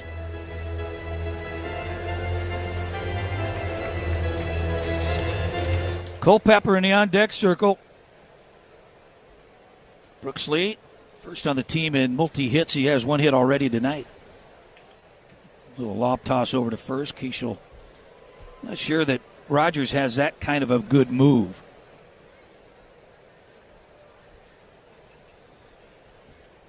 Got 1 out, tied up 1-1. 3 hits for Minnesota, 1 hit for Baltimore. Runner goes, and it's snubbed off the end of the bat, first base side. It's going to be fielded just foul as Alonso booted it into fair territory, but the home plate umpire said it hit his glove in foul territory. It had some spin on it. It stayed fair 2/3 of the way down there. If Alonso comes in and fields it, he grabs it and he tags out Lee. So Lee will come back. Keyshaw back to first base. Yeah, if you're Pete Alonso, he thought, hey, I can steal an out here if it stays fair. It's so much spin on it, it just spun right out of his glove. It almost looked like the glove was on the chalk line. But that is the home plate umpire's call. Lee with a count of 1-2. Not running. And the pitch is high. 2 balls, 2 strikes. We're at the bottom of the 4th. 68 pitches for the lefty Trevor Rogers, making his 23rd start. 7-7 on the year. And the lefty pitches down and in. 3 balls, 2 strikes. He showed him 1 fastball. That was that ball, the second ball that was about a foot up above the zone. And I think Brooks knows with Rogers, he's not going to get a fastball that he can drive. And here's Keyshaw. He's going to be running in this situation, but not run to steal. Stay out of a ground ball play. Swung on and hit well into left center field. That's in the gap, and that's not going to be caught. Keyshaw can run around second. The ball's coming into second base, and it's going to be a hit first slide by Lee. Second and third here for the Twins. And the bottom of the 4th inning, nobody out. Good placement, 2-hit night for Brooks Lee. That's his 27th multi-hit game. Tried to get him with a cutter, Danny, and that plays right into Brooks' strength. And he was able to go down and in, and he had the quick hands inside to drive that ball to the gap in left center field. And if Keyshaw had been running on the play, he probably scores. There's Culpepper. The Baltimore Orioles are going to play the infield in. And the first pitch to Culpepper, fouled back into the netting. Kalen struck out his first time up. He had first and second, nobody out. Then Rogers really kind of blew his neck. He struck out Culpepper, Carantini, and then got Kreidler to ground out. Pitch in tight. Leadoff man's been aboard in all 4 innings. In the first 2, they had first and second, nobody out, couldn't score. Leadoff homer in the third, and so they go one better here in the fourth, second and third, nobody out. This might be a pitch. Ball put in the play on the ground, see it through. Fly ball into left field, late break by the left fielder. He's going to get there and make it. As Keyshaw tags up, and the Twins back on top. 2-1 on a sac fly, Culpepper. Nice at bat. He didn't hit the ball hard or far. But what he did do was force Dylan Beavers into a full sprint to catch that ball, Danny. And as you well know as an outfielder, as soon as Keyshaw and Ramon Borrego, the third base coach, see that, that's an easy send. Yeah, and the fact that he got a late break on it, but also his momentum. He's going into left center field away from home plate, and not a good enough arm. Keyshaw runs too good. And this ball hits Carantini. Carantini, 2 hit batters this inning.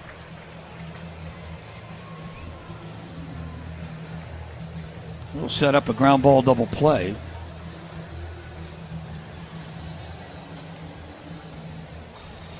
Kreidler will be the batter. Drew French, pitching coach, out for Baltimore to talk to his left-hander.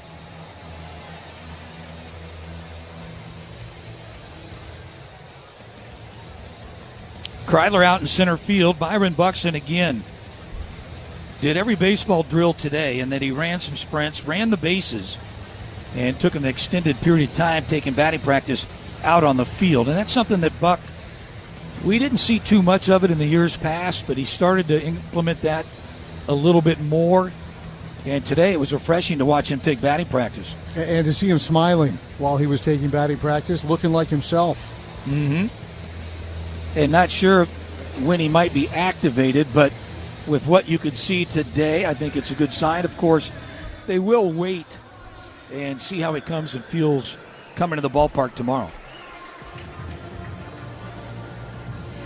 Meeting broken up, and Kreidler to the batter's box, first and second.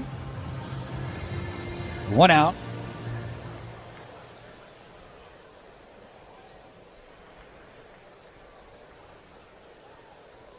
And this one's lifted in the air right field. Pete Alonso now in foul territory, warning track as Ruman puts it away. Well, he stumbled a little bit once he got over there. But Kreidler pops out on the first pitch. Well, the Twins have 4 hits. 2 of them for Martin, a double and a homer. 2 of them for Lee, a double and a single. So Martin would be the guy you want up now, looking for his 3rd hit of the night with runners on at first and second. Yeah, and Martin hit the home run to left field, solid base hit, squared it up. But also what we were impressed with the first to hit, the double to right center field. Watches this one go by, catches the outside corner.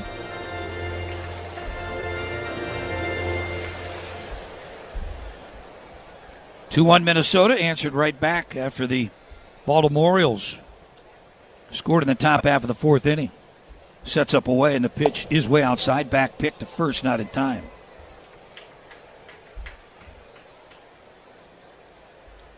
Well-designed play right there. Carantini sniffed it out. Being a catcher, he knows the catchers like to run that play a little bit. It's designed not to throw a strike. Pete Alonso was playing well off the line. And as soon as Rogers picked his leg up, Alonso ran to first base. That's all on Grady Sizemore, the first base coach. Pitch is low and in the dirt. So Martin with a count of 2 balls and 1 strike, 2 down. Jeffers would bat next, inning continues. Fly ball hit well to left field. Beavers back, still tracking on the warning track, and runs it down. Well stroked by Martin. The Twins get a run, a couple hit batters. 2 left on. We're going through 4. And it's the Twins on top, 2-1 on your home. for Twins baseball. The one and only Snoop Dogg. Drop it like it's hot. Drop it like live in concert. Playing Treasure Island Resort and Casino Saturday, September 5th. Snoop Dogg. An unforgettable night with Snoop Dogg. laid back. With my mind on my money and live. Get tickets now at TICasino.com. Don't miss Snoop Dogg. Saturday, September 5th. With its smart, sustainable water solutions, Pentair delivers cleaner, filtered water while helping reduce plastic bottle use at your home and now at Target Field. Bring your reusable water bottle to the ballpark and fill it up at one of the Pentair water stations located throughout Target Field. Great tasting water, less plastic. It's a home run. Visit Pentair.com/twins to learn more. Pentair, the official smart, sustainable water provider of the Minnesota Twins. Out-of-town scoreboard update brought to you by Northland Ford. Stop into your local Northland Ford dealer today for a full lineup of Ford vehicles. Only 3 other games going on around the majors at the moment, including the Mets and the Braves. Bryce Elder on the mound for Atlanta, and let's just say the Mets did not respect their Elder tonight. First pitch, swinging. It's a high fly ball, right center field. Acuna back. He looks up. This one is gone. Grand slam, Brett Beatty. 5-0 Mets in the first inning. The place where he hit his first major league home run. This one, a big one in the first inning. Yeah, Francisco. A big one in the first inning. Yeah, Francisco Lindor added a homer as well. How about this? 17 hits in that game through the first 4 innings. Mets lead the Braves 7-4, guys. Yeah, it sounds like that game's far from over right there, just like this game here. Twins up 2-1, top half of the 5th inning. Beavers made a nice running catch. Will lead off here in the top half of the 5th inning. First pitch, low strike called. Beavers a left-handed hitter. A little bit of power, just 2 homers so far.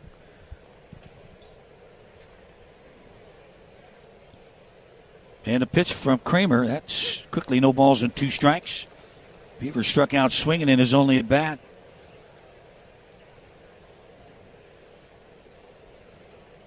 The one hit they have, it was a Jackson Holiday swinging bunt out in front of home plate to beat it out. Other than that, soft contact, 3 strikeouts, 1 walk. Missed high and away.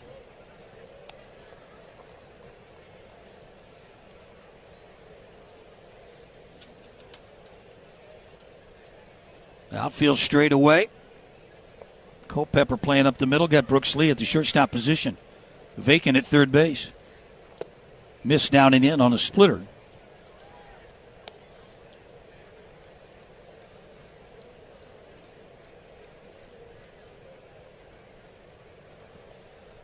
Beaver spent some time on the IL, had an oblique injury. And fouled back to our left.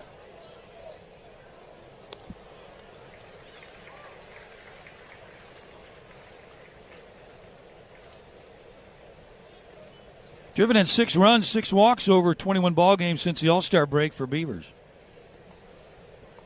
As Kramer rocks and fires. Swung on and missed, got him. Chased the fastball up, strikeout number 5 for Kramer. Kramer, good addition. It was a starter. And the Twins really fortified their bullpen. Got a starter in Kramer. A veteran guy that not going to overpower you, but throws strikes, knows how to pitch, and drops off a slow curveball. Rare breaking ball, good pitch there. Strike 1. And certainly the addition became even more important when Joe Ryan had to go on the injured list. Tavares bats. Laid off a splitter down and away. And you have Zebby obviously waiting. Zebby's still battling that blister, but he threw a bullpen today and has slid right back into the rotation effectively. And when you say blister, you think a blister on the hand, and that's not the case. No, it's on his foot. Right foot. Off speed, catches the corner, and now 1 ball, 2 strikes. They're keeping Kendry Rojas. Off. Yeah, they're keeping Rojas extended too, Danny, so they are cultivating some depth to backfill. Yeah, the push-off foot. You're exactly right with Zebby. Drags that foot along the mound. 1-2. Foul back, healthy cut. They've added a special part of the pitching toe. The toe you'll see kind of to keep you from wearing through a hole in your shoe. Well, they used to, put a lot of shoe goo on that pitching toe. And prior to that, they used to strap a piece of leather they would sew onto your push-off foot. And a pitch. Foul back again. Yeah, for a long time, the guys in the clubhouse guys would be responsible for putting that toe on. And now you can order the shoes with it if you want. But the ingenious clubhouse guys we've got, they were able to kind of extend the pitching toe to the instep a little bit for Zebby to try to help protect that sore part of his foot.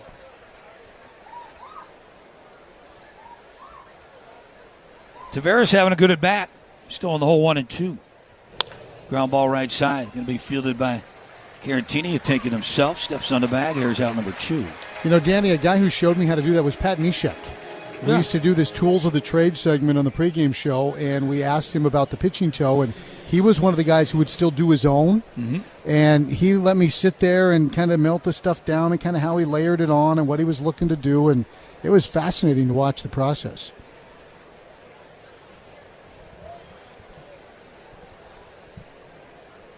You'd be surprised at all the equipment they have down there that they can help out with you. Pulled down the left field line, and that's foul. Mayo bats, grounded out to the shortstop, Culpepper, leading off the top of the third. Kramer at 69 pitches, good shape, top of the 5, top of 5th here. He's given up just one hit. That was an infield base hit. Popped up right side. That'll reach the seats. Hey, reap your Twins' pride this school year with a back-to-school backpack giveaway. Of course, it's presented by Target. First 5,000 kids 12 and under. Sunday, August 16th, will receive that Twins-branded backpack. Get back to school ready at twins.com/tickets.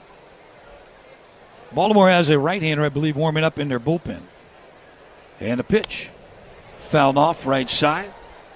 Your grandkids, are they into the backpack? Luca have to have a very special backpack, or Malone? He's got a Michael Jordan backpack. Nice. But I've given him mini backpacks. I think what they do is they'll take him to school and give it to maybe a kid that doesn't have one or nice. Needs a Twins one. Ground ball, weakly hit. Lee at third base. Strong throw on target and a 3-up, 3-down inning for Dean Kramer. We're through 4.5. Twins lead 2-1 on your home for Twins baseball. Hi, this is Danny Gladden, and Mesh, Besher, and Spence remind you that this copyrighted broadcast is presented by the authority of the Minnesota Twins and may not be reproduced or retransmitted in any form, and the accounts and descriptions of this game may not be disseminated without the express written consent of the Minnesota Twins.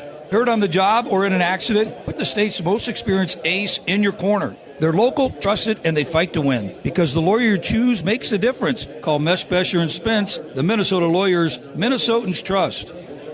Hey Twins fans, don't miss the Great Minnesota Get-Together. Enter for your chance to win 4 tickets to the Minnesota State Fair and a blue ribbon bargain book loaded with deals. To enter, email radio@twins.com. That's radio@twins.com. Step up to the plate, fans. It's game time, and nothing fuels your enthusiasm like Sheboygan Sausage Company. Hey, it's Byron Buxton. Whether it's a home run or a grand slam, Sheboygan sausages, bratwurst, and hot dogs always hit it out the park. Smoked with the finest spices and bursting with flavor, Sheboygan is a guaranteed crowd pleaser. So grab a Sheboygan sausage, bratwurst, or hot dog. Cheer loudly and taste the winning flavor. Find Sheboygan stadium-quality sausages, bratwurst, and hot dogs at Cub. Glenn Perkins here, 3-time All-Star closer and born and bred Minnesotan. We all know Minnesota weather is relentless. The ice, the snow, the summer humidity, it can retire a side just as fast as I did. But what if your siding was made to stand strong through it all? Hardy Fiber Cement Siding is engineered for our climate. It resists cracking in the freezing cold and won't swell in the summer heat. You get the timeless beauty of wood with lasting protection and low maintenance. Your home deserves the #1 brand and low maintenance. Your home deserves the #1 brand of siding in North America. Learn more at jameshardy.com. This is the Treasure Island Baseball Network.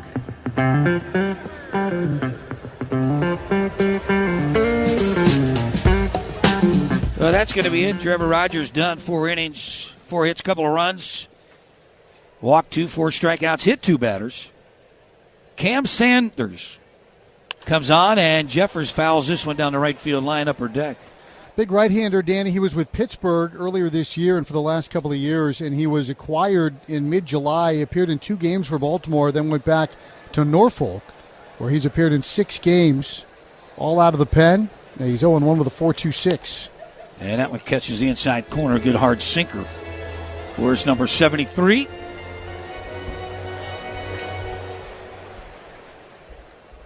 This inning's just 11 innings, ERA above 7. Went to the sweeper and missed outside and low. Jeffers tonight, a walk and a ground out. Pete Alonso made a nice play on him at first base. And a 1-2. Ground ball to hold it short. Going to be backhanded. Comes up throwing, 1 hop in time. Nice play. Shortstop Gunnar Henderson made a nice backhand stops. Saw his school set there. Still not as pretty as Bobby Witt Jr., but still a pretty nice play. The righty Sanders here, they do have 2 lefties in their bullpen, Grant Wolfram and Josh Walker. So watch that chess match, Stanley, as some of these other spots maybe where you've got a Clemens or a Larnick that you could come in with from the left side. Breaking ball high, almost hit him in the face. Royce tonight 0 for 2. Now 0 for his last 8. They had about a pretty good road trip. He had 3 homers, drove in 8 runs. 41 ribbies now in the year with 13 big flies. Little shallow fly ball left field. Beavers coming on, won't get there. That's going to be a little doinker for a base hit. 1 out single. Lewis snaps at 0 for 8. And that'll get Josh Bell to the plate. He'll turn around and bat left-handed. Sanders, a guy, as you mentioned, not a ton of big league book out on him, but it's slider and 4-seamer about an even mix, and then the occasional changeup, mostly to lefties. Pitched at LSU, originally drafted by the Cubs. Lewis can run at first, and this ball's lifted down the left field line. That's a souvenir.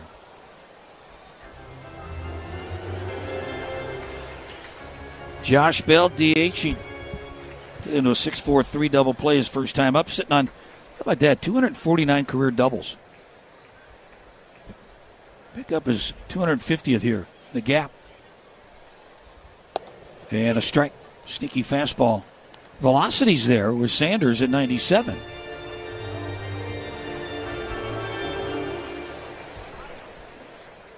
This inning marking the first inning the Twins don't put the leadoff man on.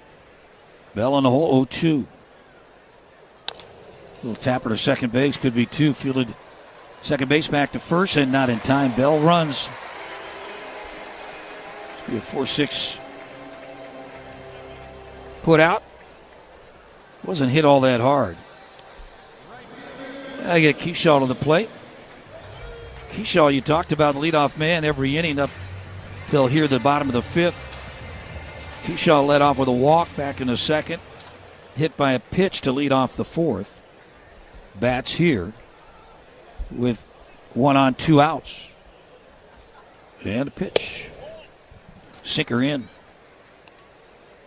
With Keyshaw, he's looking at a couple numbers. On base is the big thing. He wants to be on base, and is he scoring runs? And his on base is well over 350 now, and he scored 56 runs, 2 shy of the team lead. Breaking ball stayed inside. I'm going to keep an eye on this, and the pitchers for Baltimore. Cam Sanders also pitching inside to a lot of the right-handed hitters. We saw Trevor Rogers do that, and they're setting up again inside, and the pitch is inside, jams it. Popped up, shallow right field. Second baseman out, and he's going to make the catch. And that is Jackson Holliday. Twins leave 1 on. 5 in the books here at Target Field.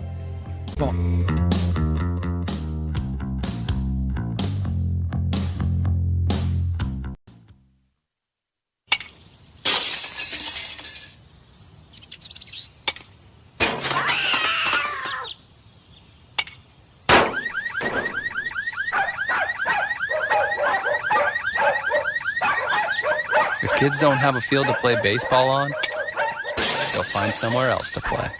Help the Twins Community Fund's Fields for Kids program build and restore fields. Learn what you can do or make a donation at twinscommunityfund.org. The Minnesota Twins Community Fund is supported in part by Cornerstone Partners, Target, U.S. Bank, Treasure Island Resort and Casino, Nike, and Uponor. We thank them for supporting youth baseball and softball throughout the upper Midwest. Get involved at twinscommunityfund.org. Text and whatever. Just don't text and drive. Visit StopTextsStopWrecks.org. A message from the National Highway Traffic Safety Administration and the Ad Council.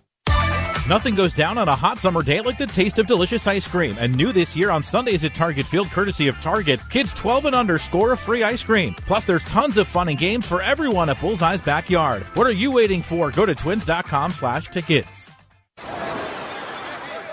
Hear that? That's the sound of your life. Perfectly imperfect. Beating in rhythm to the world you've created. But every time you drive after drinking, the music gets drowned out. Your life sounds pretty great. Don't let a buzz ruin it. Buzz driving? Great. Don't let a buzz ruin it. Buzz driving is drunk driving. Don't drive buzzed. A message from NHTSA and the Ad Council.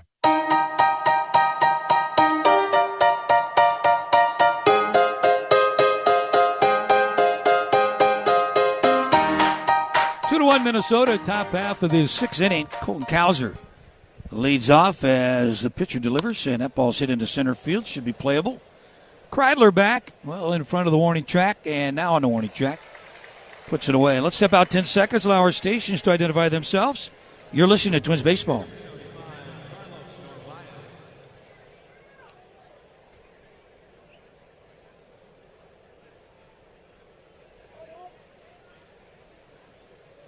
Here's the number 9 hitter. That is Carlos Narvaez. Struck out looking his first time up. Dean Kramer making his second start in the Twins uniform since being traded. Narvaez calls timeout before a pitch is even thrown. Just one hit for the Baltimore Orioles here tonight. That was a swinging bunt out in front of home plate. And a pitch on the corner for a strike. Think about Dean Kramer here tonight. He's been able to kind of get strike one, strike two. Pitch ahead of the count and get the Baltimore Orioles kind of chase that good splitter. Went 5 innings, 3 hits, 1 run against Kansas City in his lone outing. And that one's fouled straight back. No balls, 2 strikes, and again, Kramer ahead. Location with his fastball has been excellent tonight.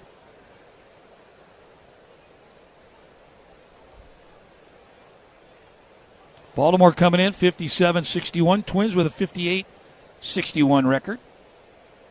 Baltimore 14.5 back, 4th place in their division. Twins is 4 back. Strike 3 looking on the outside corner.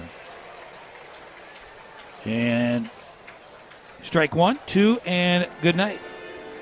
Narvaez put his hand up on his helmet kind of slowly, and then they didn't challenge. And I don't know if he realized it was a strike and he didn't want to or what, but looked like he nearly tried to challenge that. It almost looked like he was trying to fix the top of his hair, with the helmet, but elected not to do it. 2 down, bases empty, top of the order, Gunnar Henderson. That was the old slickster move where you reach out to shake someone's hand and then you smooth your hair back. That's what he did. He did the fake and then went right to the side of his head. You were probably good at that, weren't you? Or did you have people do that to you? I would think I was on the receiving end of that. Missed down and in, 2 balls, no strikes. I didn't have the hair to slick back. I was at the buzz cut, so I couldn't pull that off. Well, you got that Berber carpet. You just got to pat it down. Call that the Riz. I think there's a song out. Pat that weave.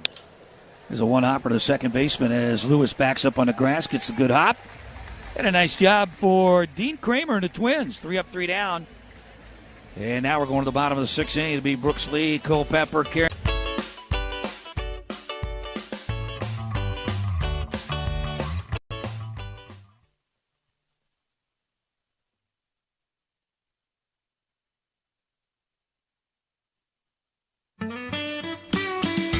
Twins fans, Want to enjoy free seats in one of Target Field's newest premium sections, the Dock?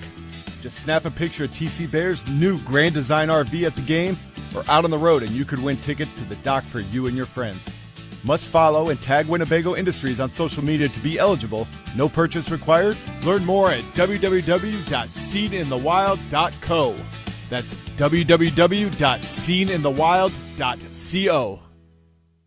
It's time to play ball and play to win. Pilot Games and the Minnesota Twins have teamed up for an all-new E-Tab game, Twins Wins. Step up to the plate for your chance at big prizes while cheering on the Twins all season long. It's fast, it's fun, and it makes every game even more exciting. Plus, when you play Twins Wins, you're also supporting local Minnesota charities with every play giving back to your community. Step up and play.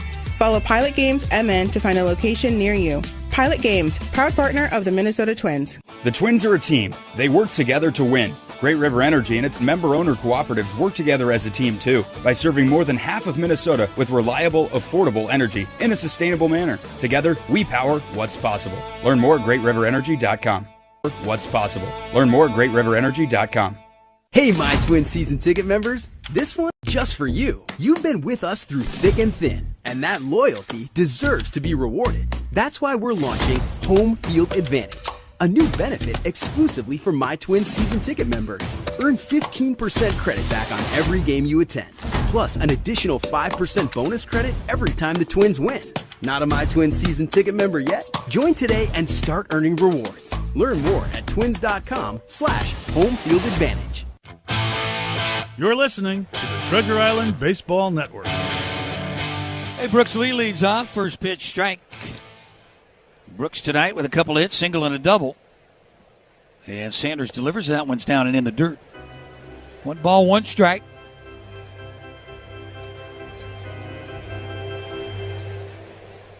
Lee now is 17 home runs, 61 driven in. Needs a few more for a career high RBI.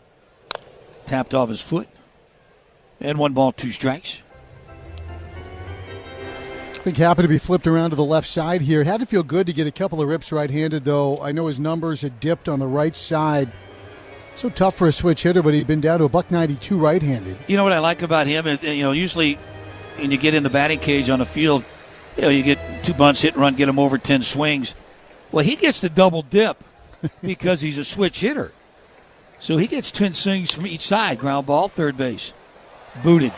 Picks up, throws. In time, got him. Might be looking at this one. He bobbled it. Third baseman, boy.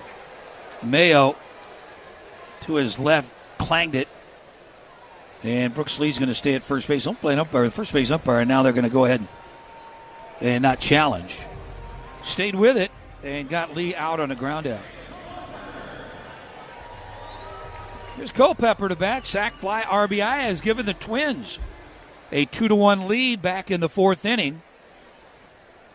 Hit batter by Keyshaw. Lee doubled in a sac fly by Culpepper. Hit 271 at 74 ball games in the minor leagues. Hit 14 home runs, also 17 stolen bases. So you look at his AAA numbers, and you always find out, kind of a hitter-friendly ballpark at St. Paul. It's tough for the guys to translate what those numbers are going to be like in the big leagues. Swing and a miss, got to buy him. 98 on the heater. There's never been, anybody you talk to in the game and development, there's never been a bigger gap between the quality of pitching you're seeing at AAA and what you're seeing in the big leagues. And you know what? The other league is the Pacific Coast League, where ball launches every ballpark there, fouled off into the netting. Series versus the Orioles, it is presented by Minnesota State Fair. Enter to win 4 tickets to the Great Minnesota Get-Together and a Blue Ribbon Bargain Book. To enter, email radio@twins.com. That's radio@twins.com. Ahead 0-2 to Culpepper. Fouled back, good cut.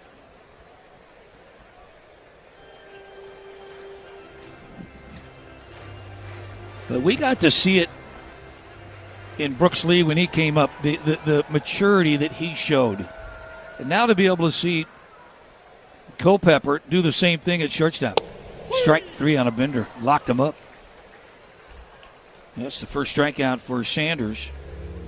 And now that'll get Carantini the plate. We're going to head on down to the Farm Minor League update. How about yesterday, the Wichita wind surge? took a 6-3 win against the Northwest Arkansas Naturals. The right fielder, Caden Kendall, he went 3 for 5, couple ribbies, batting .398, an OPS of over 1,000. That is all for the Wind Surge. Carantini pops this one up. Shallow left field. Beavers coming in, has plenty of time, plenty of room, and puts it away. So Sanders with a 3-up, 3-down, bottom of the 6th. Twins leading 2-1. We'll be back on your home for Twins baseball.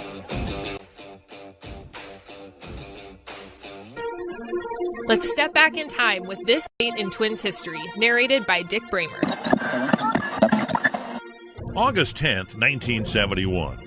Twin slugger Harmon Killebrew entered the day stuck with 499 home runs. On this day, it wouldn't take long, however, to reach the 500 mark, as he faced Baltimore's Mike Cuellar in the first inning at the Met. Cuellar into his windup, delivers. A curveball swung on is a high fly ball hit into deep left field. It's back deep. It's going. Number 500 for Harm Killebrew. Raise your mugs on high, folks. Boy, what an ovation. Killebrew would also hit number 501 off Cuellar in this game, but the Orioles would win the game in extra innings 4-3. Killebrew became just the 10th player in Major League history to hit 500 in his career. To catch the next moment in Twins history, get your tickets at twins.com. Looks like you appreciate a good squeegee. Yeah, there's something so satisfying about it. Excellent corner work. Mm-hmm. Ooh, looks like one bug didn't get the memo. There is.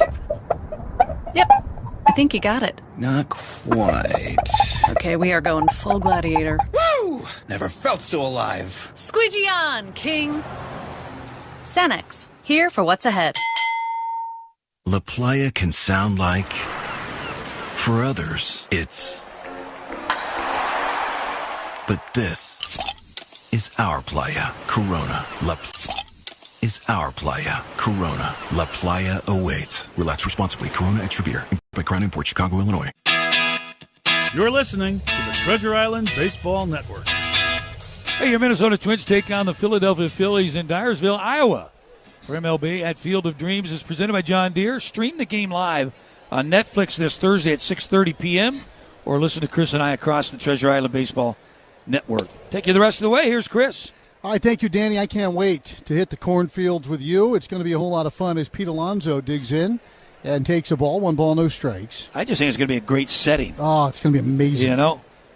1-0 pitch on the way, and it skips up 2-0. And talking with Paul Molitor in Milwaukee, I think they tell us it's going to be the largest gathering of Hall of Famers outside of Cooperstown since the All-Century team at Fenway Park during the 99 All-Star Game. It's going to be an awesome sight to see those guys walk in. Here's the 2-0, and the pitch is high, 3-0 to Alonso. Can't throw a cookie over here. Feels like the Twins have been in control of this ballgame, but it's just a 1-run lead, 2-1. Kramer's given up just that spinning bunt single in front of home plate. This will be his 82nd pitch. He delivers, and it's taken for a strike, 3-1. When was the last time you saw the movie? Have you checked it out lately? Yeah, I watched it the other day. I did the same thing. I watched it the other day. I watched it with Jen and Jess. And it still hits home, man. The 3-1. Popped in the air, right field. Kreidler, Keyshaw converge. It's going to be Keyshaw's ball right on the warning track. And he grabs it for out number 1. Holiday is the hitter. You know what, Jess had never seen it, Danny, and 17 now, and she's a bit of a cynic at times, but she loved the movie. But the line that stuck me was when they come out of the field the first time that Joe Jackson, Shoeless Joe, brings his teammates with him. She looks at him and she goes, "Man, imagine getting to come back from the dead to play and you still have to be the catcher." She couldn't get over that. It was the first pitch to Holiday, and he can't check his swing. It's 0-1. You know, the catcher's got that old gear, no hinge in the glove. I looked at the part where they picked up the kid. Yep. Hitchhiking. Old Archie Graham. There's the 0-1. This ball popped in the air to center field. Kreidler in his tracks. Now a couple of steps back. He's underneath it. He makes the catch. 2 away for Tyler O'Neill. From Chisholm, Minnesota. Chisholm, Minnesota. Doc Graham. I hear they got places You can play down there. We're going one of those places, and you and I are definitely going to one of those places. It's going to be really special, and I think it's going to be one of those experiences that you remember forever. You've had a lot of great experiences in this game. You've seen and done pretty much everything, but this will be a new one for you even. O'Neill swings and misses, and the count is 0-1. One of them was I got to play in the Hall of Fame game out in Cooperstown where they played on the field out there. Matter of fact, got to go there twice. Played one time. Tom Kelly, he said, "Take the day off, go enjoy the museum." Really? Oh, it was awesome. 0-1. Swung and a missed 0-2. Would you guys go there as like an exhibition game? Yep. I mean, you've played in the World Series, 2 memorable ones, won them both. You played in the Caribbean World Series. You've played in Japan at the highest level there. You've seen a lot of big games in different environments. Series, yes. And I hate to say it, but we won. The 0-2, down and away. 1-2. Did you win the Caribbean World Series too? No? No. But you got that trophy. I got all left field or right field. Right field, all right field. That's a really cool trophy. It's funny because the guy that was on the team, I replaced him in right field who had been there all year. Turned out it was Gardy's best friend. Swinging miss here by Tyler O'Neill. O'Neill is down on strikes, and what a home debut for Dean Kramer. Kramer has gone 7 1-run, 1-hit innings here this evening. The Twins lead 2-1 as we stretch at Target Field. They try to make Kramer a winner, and that.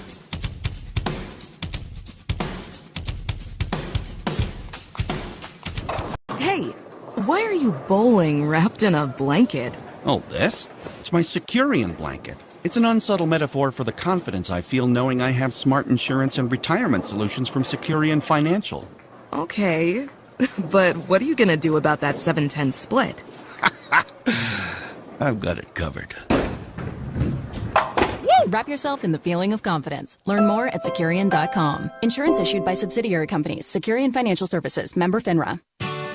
From the ballpark to the farm field, Minnesota corn farmers make a big impact on our state. They grow the food and fuels we use every day. They enhance the environment through improved farming practices. And they support local communities through scholarships and educational programs. It's hard work, but they wouldn't have it any other way. Minnesota's corn farmers, ensuring a bright future for all Minnesotans. Learn more at mncorn.org. Let's get to the Pilot Games real impact from this one. When you play Pilot Games, your community wins. First of 3 between the Twins and the Orioles here at Target Field. Trevor Rogers on the mound for the Orioles went 7 scoreless on opening day against the Twins. Not the case today. Maybe it's how they're dressed as this ball crushed. Deep left field for Austin Martin. Get up and go. Home run for Austin Martin. His second extra base hit of the night. And the Twins lead at 1-0. Austin Martin crushed that ball, 105 off the bat, 399 feet for his third home run of the 99 feet for his third home run of the year. Twins would take the lead once again in the 4th on a sac fly from Kalen Culpepper, but this one's really all about Dean Kramer. 1 over the minimum through 7 innings. He's allowed only 1 run on 1 hit, and he's picked up strikeouts with 4 different pitch types. Guys, the first Twin to go 7 since July 23rd. Now they just need to get him some more runs. Kreidler's going to lead off. Rico Garcia is the new pitcher, and Kreidler bunting with Mayo playing back, and Kreidler bunts foul. Up onto the concourse, over the net, 0-1. We've seen Kreidler bunt for a hit on a couple of occasions when they play deep at third base.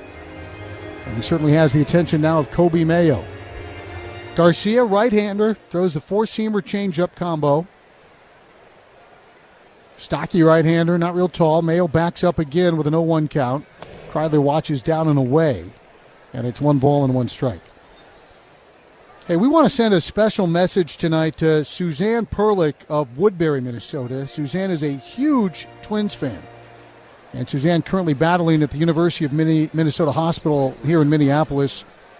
And our Twins family is certainly pulling for Suzanne and the entire Perlick family. So a big shout out to Suzanne Perlick here tonight. As Ryan Kreidler rolls one back up the middle, Holiday does well to keep it on the infield, but it'll go as an infield hit, and the leadoff man is aboard for the 5th time in 7 innings for the Twins. Top of the order, Austin Martin. He's 2 for 3. 5 3-hit games in his career. And 3 of them have come this season. April 23rd in New York against the Mets, May 1 here against Toronto, and May 8th on the road in Cleveland. Corners are pinched. He squares, and he gets this bunt down. It's a beauty. Picked up by Narvaez. His throw is into right field. Martin is safe. Kreidler keeps on running. They'll stop him at third base as the right fielder Tavares rallies the ball back to the infield. Everybody's safe. It's going to be a bunt hit single for Austin Martin, his 6th career 3-hit game. It's an error on the catcher Narvaez, allowing runners to advance to second and third, and the Twins have second and third and nobody out, just as they did in the 4th when they scored the go-ahead run. Well, he did that just perfectly, and this Narvaez blindly just kind of fielded it, spun around, and then threw it up the line. What's so refreshing there, Danny, is that Martin had 3 opportunities to try and bunt on the road trip. Didn't get any of them down. But boy, did he drop that down beautifully. Infield in. Jeffers takes low, 1 ball and no strikes. It's so wonderful to see Martin bounce back tonight after a rough stretch offensively. He's hit the ball hard 3 times and executed beautifully there. 1 ball and no strikes. Ryan pulls foul down the third base line, skipping up over the Orioles dugout, 1-1. Well, that'll go a long way for his confidence right there, knowing that did something to help the team out in that situation. And you know what? It's one of those where they could have gone to the left-hander here in the 7th. Remember, Kreidler tried to bunt also. So maybe there's something in the scouting report about the pitcher fielding his position. The 1-1 rolled through the drawn-in infield for a base hit. Here comes Ryan Kreidler. They'll send Austin Martin. The throw from Beavers is through, not in time. It's a 2-run RBI single for Ryan Jeffers. There's your insurance. Twins up 4-1 in the 7th. Well, that's what you do against a drawn-in infield. Hit the ball hard somewhere, and Jeffers found a hole.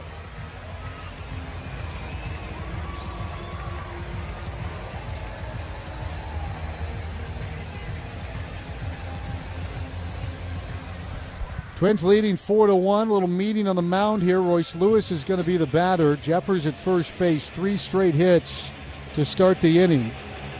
And again, Danny, I want to go back to what you said about Martin and his confidence. As they've gone into the bullpen here late in the game looking for insurance, it would have been an easy move to put Trevor Larnach or Cody Clemens in there from the left side against Garcia, but they stuck with Martin. I think he earned that opportunity with the way he's performed. They want his defense in the ball game, and he came through big. Yeah, I think that a lot of that goes hand in hand with the fact that he's one of the better defensive players out there.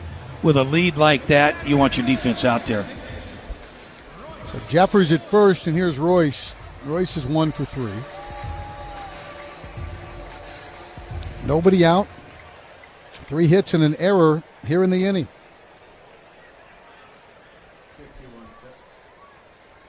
Set from Garcia, he nods and delivers, and the first pitch misses in. 1 ball and no strikes. They continue, Danny, to try to pitch these right-handed hitters in.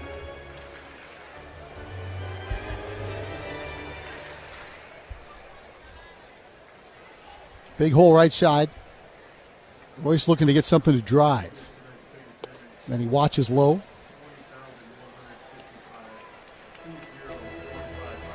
Two balls and no strikes to Royce Lewis.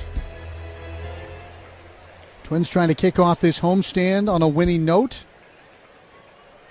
A lot of teams in the division off tonight. Pick up some ground. There's a pitch wide. Good take, 3-0. The Tigers and Guardians are about to kick off a big American League Central series. That'll get underway tomorrow.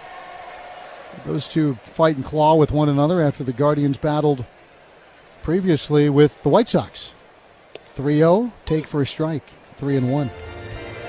Big test tonight at Dodger Stadium, Danny. Noah Cameron is pitching for the Royals against the Dodgers. Noah Cameron looks like Sandy Koufax against the Twins. We're going to see how he looks in Sandy's old ballpark. 3-1. Swung on and pulled foul. Good rip at a 3-1 pitch. Yeah, Dodgers lost the series against the Arizona Diamondbacks, who are playing some good ball right now. They've lost 9 of 10. Yeah.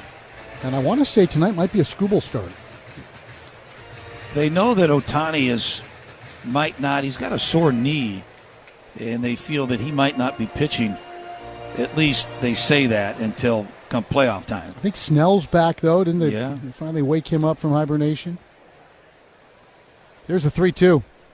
Down and away, ball 4. Good take, Royce Lewis.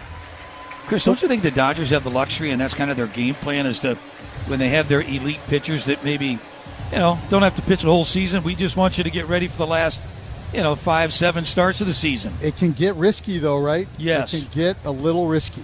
Right now, Rico Garcia is going to head to the shower and look for some answers. Runs are in, 2 runners are on, and nobody is out for Josh Bell. And this pitching change is brought to you by Uponor, a GF brand. Count on Uponor for plumbing that performs. We've got a scoreboard update with John Vitas next on your home for Twins baseball. Twins fans, want to enjoy free seats in one of Target Field's newest premium sections, the Dock? Just snap a picture of TC Bears' new Grand Design RV at the game or out on the road, and you could win tickets to the Dock for you and your friends. Must follow and tag Winnebago Industries on social media to be eligible. No purchase required. Learn more at www.seeninthewild.co. That's www.seeninthewild.co. With the Twins Ultimate VIP Tour, immerse yourself in the great history of the franchise with a behind-the-scenes experience in one of baseball's most beautiful settings, Target Field. Book now at twins.com/tours. Out-of-town scoreboard update brought to you by Northland Ford. Stop into your local Northland Ford dealer today for a full lineup of Ford vehicles. Checking out the American League East, Red Sox in Toronto. Low-scoring game until this. He's hit on the line, down in right field, a base hit. Carlos Fabulous gives Springer the wave. The throw from Abreu bounces in, off the glove of Wong. He's safe. Springer back to the plate to be extra sure, and the run in to score. Andres Jimenez on second now after another RBI hit. He's Agent Zero and Captain Clutch. 2-0 Blue Jays. It's now 2-1 Blue Jays. The Blue Jays a chance to go 7-3 so far this year against the Red Sox. And guys, get this: if the score holds, Simeon Woods Richardson would get the win for Toronto. 3 innings in long relief, just 1 run. Good boy, Sim. Happy for him. Right here, it's not Agent Zero or Captain Clutch. It's left-hander Josh Walker. Pitched for the Mets in 23-24. Was with Toronto last year. And he's been in 10 games with Baltimore this year. His career ERA is .563, 0-1 career. And a pitch down and away to the switch-hitting Bell. 1 ball, no strikes. Doesn't throw hard. It's sliders, change-ups, and about a 90-mile-an-hour sinker for the 6'6 lefty out of the University of New Haven. 2 on, nobody out. And the pitch to Bell is down and away, and the count is 2-0.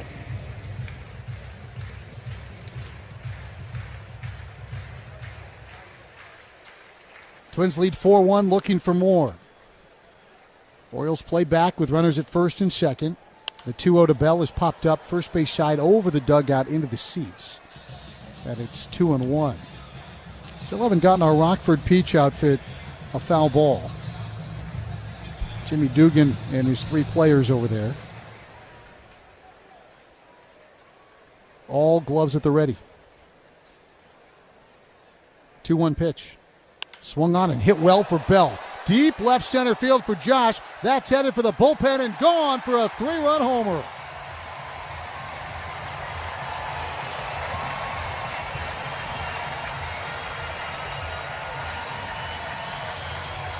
Just wait, said Dan Gladden during the commercial break. We're going to hang a 4 or 5 spot here, and that's a handful of runs here in the 7th inning as Josh Bell goes deep. For the 16th time, he's driven in 71, and the Twins have blown the lid off of this thing. What was Johnny Carson's sidekick? Karnak, the great Karnak. You had it all the way. He had the envelope, put it on his forehead, right? Okay. We just need to get you an envelope. Keyshaw the hitter, and he takes a strike, and the count is 0-1. Boy, that's a pretty swing, isn't it, from Bell? He squares it up, goes a long way. 407 feet, 106 off the bat. This one rolled back up the middle. That's going to get through past a diving Holiday, and Luke Keyshaw's aboard for the 3rd time today. 10th hit for the Twins, and the Twins now have 5 of them in this, the 7th inning. Still nobody out, and Brooks Lee will bat.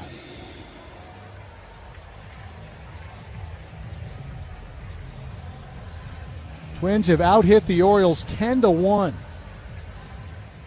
Boy, what an addition Josh Bell has been to this group. Over 70 batted in, on pace to clear 90.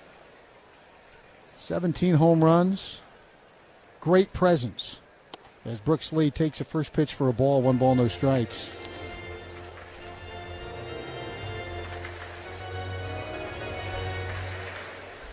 Last homestand, the Twins hit 1 homer, and that was the ultimate grand slam on the last swing of the homestand. 2 already tonight. As a pitch down, and it's 2-0, Martin and Bell.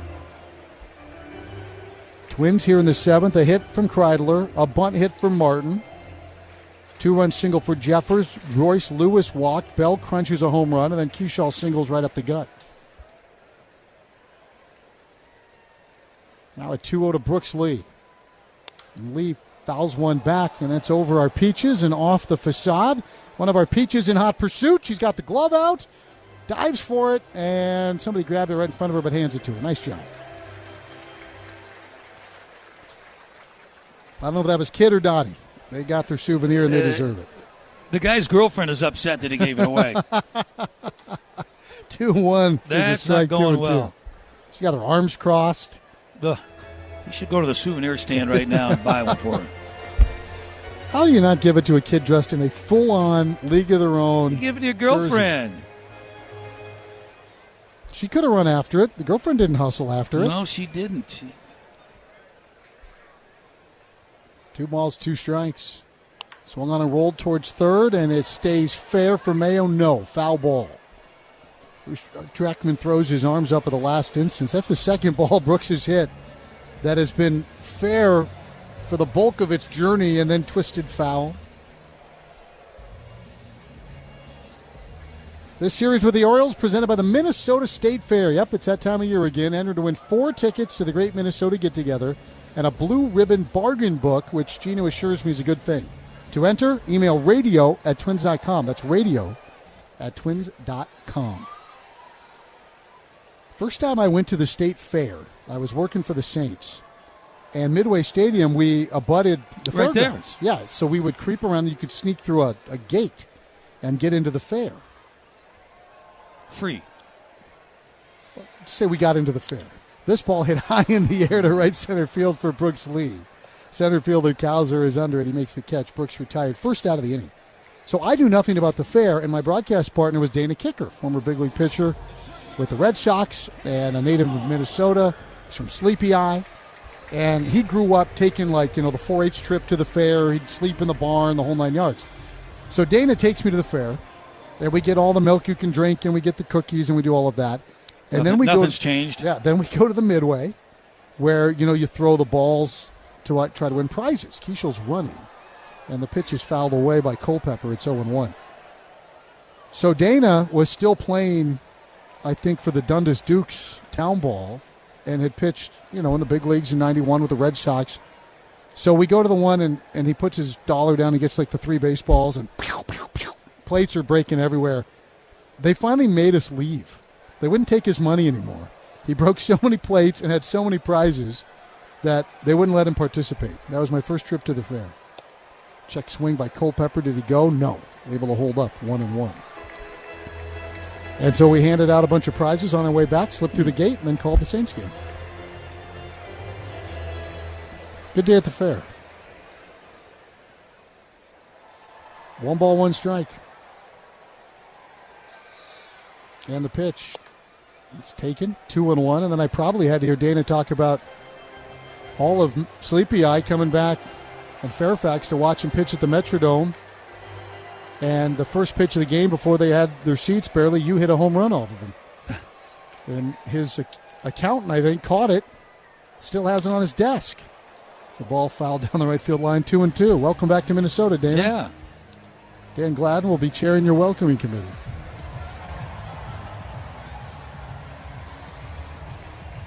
Two balls and 2 strikes to Kalen Culpepper. How about your first base hit here at Target Field, Kalen? He's already driven in a run with a sac fly. Getting to know him as a hitter. The 2-2 up and in, spins him off the plate. He was hit twice yesterday, or 2 days ago, in Milwaukee. It's going to be fun to watch him evolve, Danny, figure out how his swing works, what he likes to do. He's got a great smile. He's always, and of course, you get called up to the big leagues, top prospect. You're going to wear that smile pretty easily. He comes by naturally, had a chance to hang out with his family in Milwaukee. Smiles everywhere for the Culpeppers.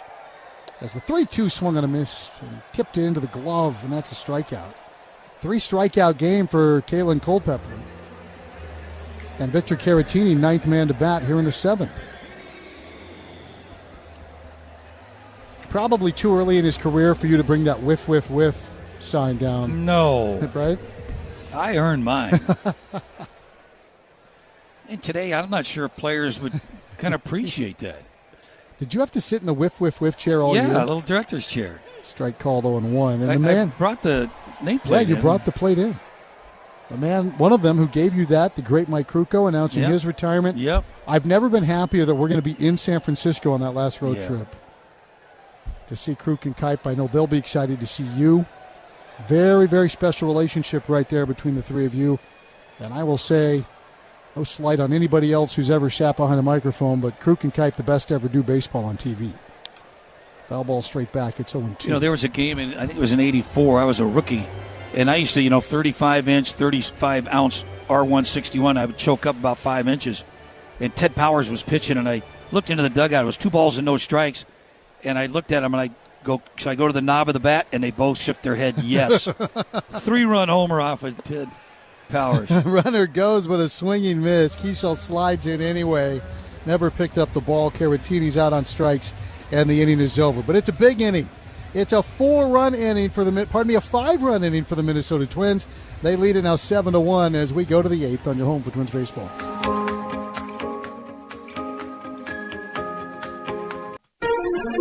Let's step back in time with this date in Twins history, narrated by Dick Bramer. August 10th, 1971.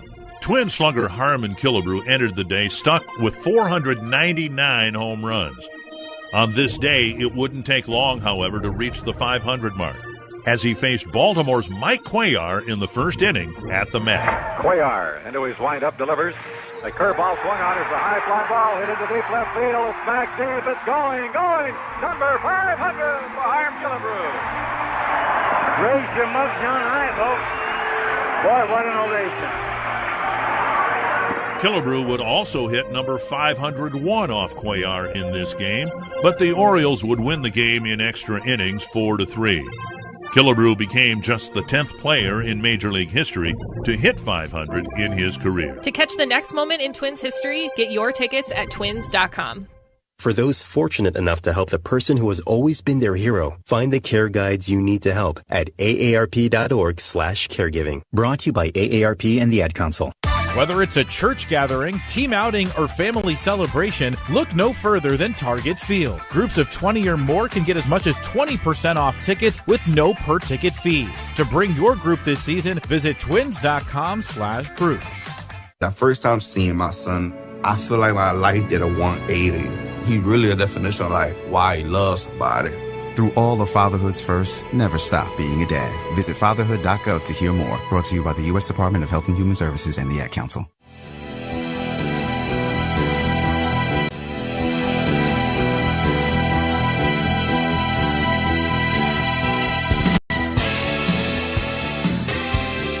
Well, a great night for Dean Kramer, and extra special against the club he was with for the last 7 years. He goes 7 innings, 1 run, 1 hit. He struck out 7. He gives way now to Travis Adams.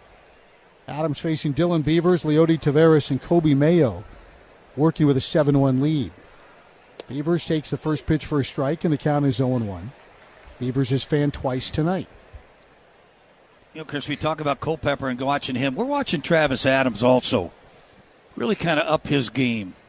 He really has, as the breaking ball is wide. And, he didn't have the pure velo tick up to 100 like we saw with Andrew Morris, but he's really learned to mix his pitches, the changeup, the slider, the cutter, in addition to his fastball. Missing a lot of bats and a lot of barrels. Pitch for a strike, and the count is 1-2. He's learning to control, learning to pitch, relying on the veteran and Jeffers and calling his game for him. Every once in a while, you'll see Adams He'll take his cap off. He's got that little cheat card in the bill of his hat. He'll look at that to help him out as to what might he throw in that situation. There's the 1-2. And he drops it low off speed, 2-2. It's fun to watch young players learn and evolve. And you can't ever stop evolving in this game, Danny, or it'll pass you by. You can be in the league 10 years. Josh Bell's still getting better, trying to get better every day. 2-2. Down and in, 3-2. Yeah, you try to make adjustments on a daily basis. And also you can extend it also from at bat to at bat. Mm-hmm. From pitch to pitch based on what that guy's trying to do to get you out. 3 balls and 2 strikes. Swinging miss. He struck him out. Third strikeout for Beavers. Way to battle back of the count for Travis Adams, 1 down. Hey, come sail away with the Twins on Yacht Rock Night, Friday, August 28th. That has Dan Gladden written all over it. Catch the smooth sounds of a pregame Yacht Rock cover band. Score a captain's hat with a special ticket package and enjoy postgame fireworks. Cruise into Target Field with your tickets at twins.com/yachtrock. This pitch fouled away by Taveras, 0-1. I'll tell you what you do. You buy the Yacht Rock ticket package, but you double up and you buy the dock that night. Then you get your captain's hat. Then you're legit. Then you're legit. You are captain of the dock for the rest of the night. Let's get on that. Grab a dozen of your closest friends. Get that done. No balls, no strike. And Tavares takes a strike, and the count is 0-2.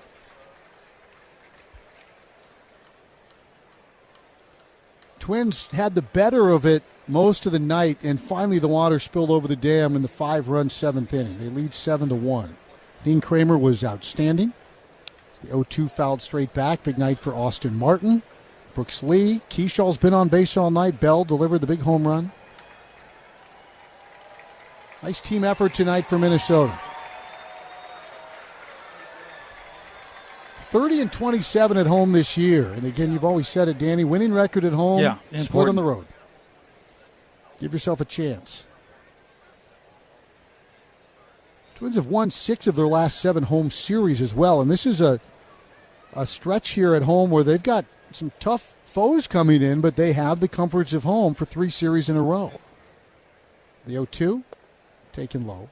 Now we'll go to Dyersville for that one game against the Phillies. But you got then the weekend with the Phillies here at Target Field. And then you've got a very good Atlanta team coming to town. And the Phillies are a better road team than they are a home team. 1-2 is down. You'll see your old buddy Don Mattingly. What a job he has done. Then when Atlanta comes to town, our old friend Tommy Watkins, the third base coach. Oh, boy. They'll do a tribute with him. Get tribute video for Tommy Watkins of all the guys he had thrown out at home. What do you think? Tommy's the best. We saw him in spring training. He looked great. He was happy in Atlanta. They were happy to have him. A lot of Twins ties on that staff. Walt Weiss, another one of your old buddies, doing a great job managing that club.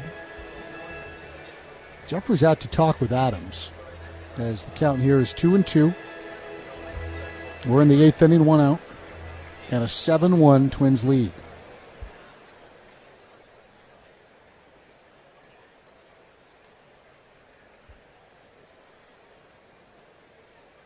Adams comes set and delivers. Swung on and pulled high in the air, deep into the right field corner. Keeshall chasing after it. Base of the wall, leaps up. It's over his head and off the wall. Keeshall picks it up. Tavares can fly. He's at second. He's headed to third, and he'll be in with a sliding triple over a leaping Keeshall in the right field corner.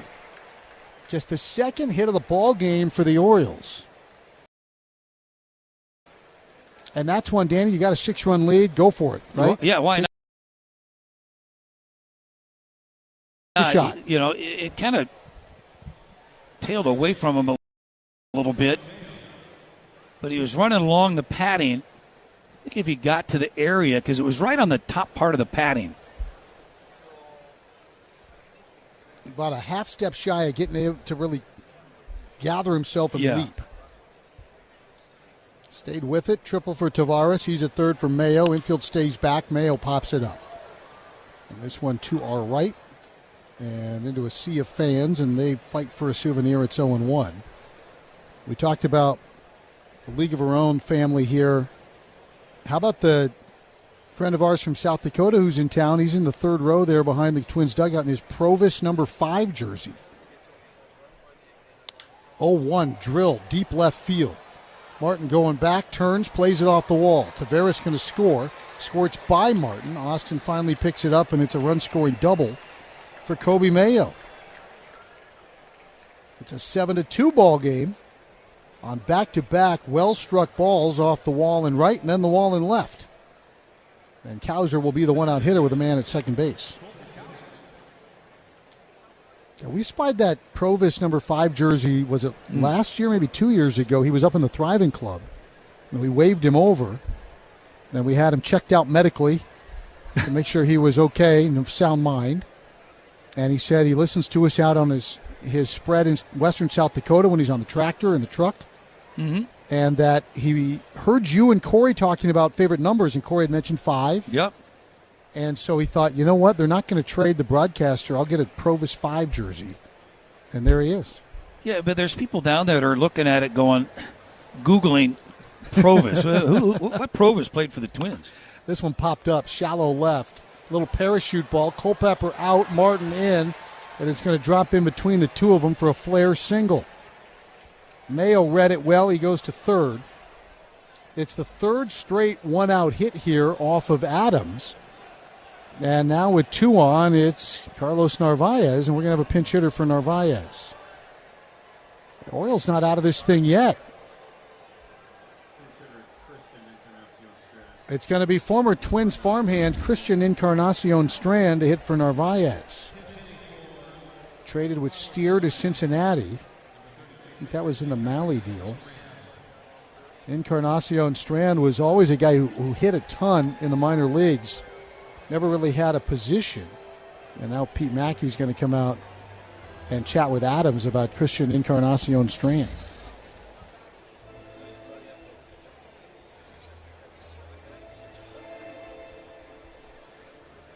Encarnacion Strand, Yavapai College in Prescott, Arizona.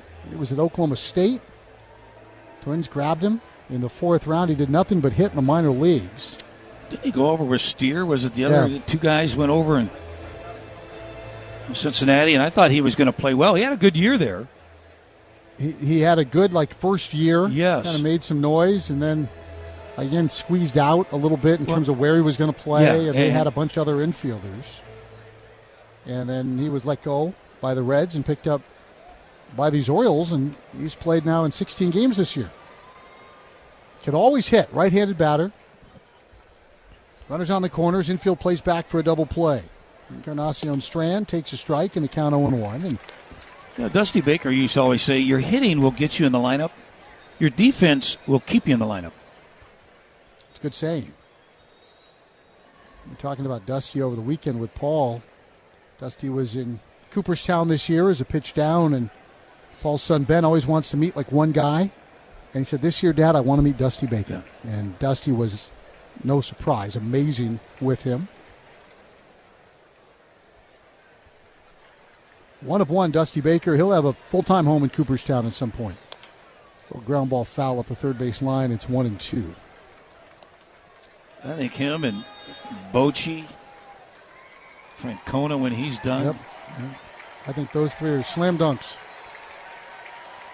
Travis Adams was a teammate of Encarnacion Strand's with the 2022 Cedar Rapids Colonels. Brooks Lee was on that team. Kyle Fedko was on that team. Dinkelman was the manager. Doing a great job now at St. Paul. The 1-2 swung on and tapped slowly towards third. Old teammate Lee picks it up. His play is to first. He'll get Encarnacion Strand as Mayo comes home with the 3rd run of the night for Baltimore. It's a 7-3 ball game. An RBI ground out. And how about that? That entire at-bat was comprised of 2022 Cedar Rapids Colonels. The guy who threw it, the guy who hit it, and the guy who picked him up and threw him out.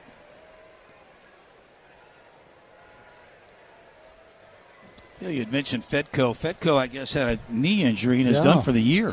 We found that out. He's done. Made his debut earlier this year. Still looking for that first hit as Gunnar Henderson takes down and away. It was on a fielding play. Yeah. And the one thing that has come out of that is that Kalen Culpepper now has no roommate. Those two were bunking together. Ground ball towards second. Picked up by Lewis. Throws to first. And the inning is over. We played 7.5. Twins lead at 7-3. The home eighth is next on your home for Twins baseball.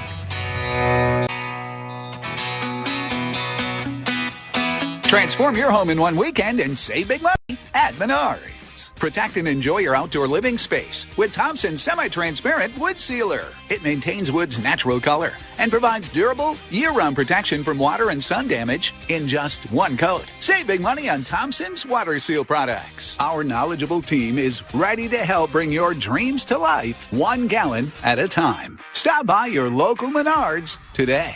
Save big money at Menards. Whether you're cheering for the Twins or caring for your land, we know that you're all in all season long. And Case IH compact and utility tractors are all in too. Mowing, digging, hauling. Our equipment designed to meet the needs of America's farm fields makes caring for your home field easier. Your Case IH dealer can show you how our equipment can make this season a winning one. Case IH, built by farmers. Visit Johnson Tractor in Wisconsin. What can you get with a ticket to the fair? A morning rooster crow, a midday cooking show, sunset on a patio, and way more than you expect. There's no fair like yours. The Minnesota State Fair, August 27th through Labor Day. Saving, investing, splurging on good seats from time to time, life math is complicated. Luckily, there's Affinity Plus Federal Credit Union. From everyday money stuff to big milestone moments, they offer all the banking products you need. Plus, they put their members first. It's a win-win. And whether you're at the ballpark or on the go, their top-rated mobile app makes banking super convenient. Life math is complicated. Affinity Plus makes it easy. Life math is complicated. Affinity Plus makes it easier. Learn more at affinityplus.org. Insured by NCUA. You're listening to the Treasure Island Baseball Network. Joel Pazzo is the new catcher. The new pitcher, left-hander Grant Wolfram. We're in the bottom of the eighth inning. Twins are up 7-3. Kreidler kicked off the 5-run seventh inning with a base hit, and he takes a strike here from Wolfram, and it's 0-1.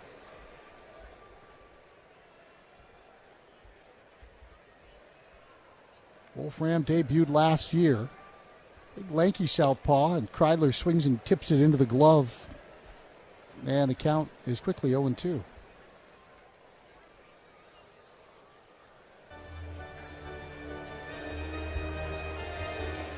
No balls and 2 strikes. It's going to be Kreidler, then Martin, who will have a chance at his first ever 4-hit game.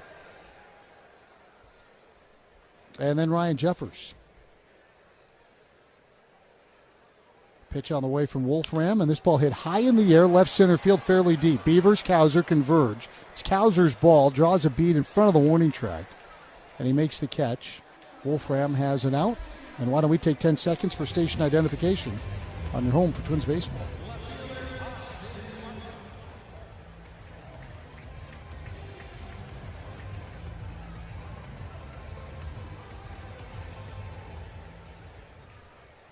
Austin Martin has collected his 6th 3-hit game as a big leaguer. He has never had a 4-hit game, and he has a chance right now. First pitch is on the way, and Martin hits it right back up the middle into center field, and there's a 4-hit game for Austin Martin, the first of his career. Oh, you feel great for Austin Martin. He belted one to right center, turned on a pitch and homered to left. He lined another one sharply out to left. He dropped down a beautiful bunt. And that time stayed right up the middle, Danny, to pick up another knock. Yeah, I was hoping for the triple, win somebody some money, but also chance for Martin to cycle. That's true. We need to hit around here. Ryan Jeffers is driven in a pair. And the first pitch is off the plate. 1 ball, no strikes.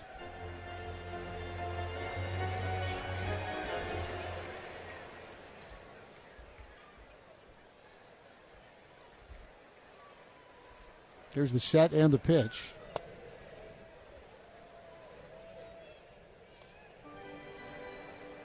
And that's ball 2.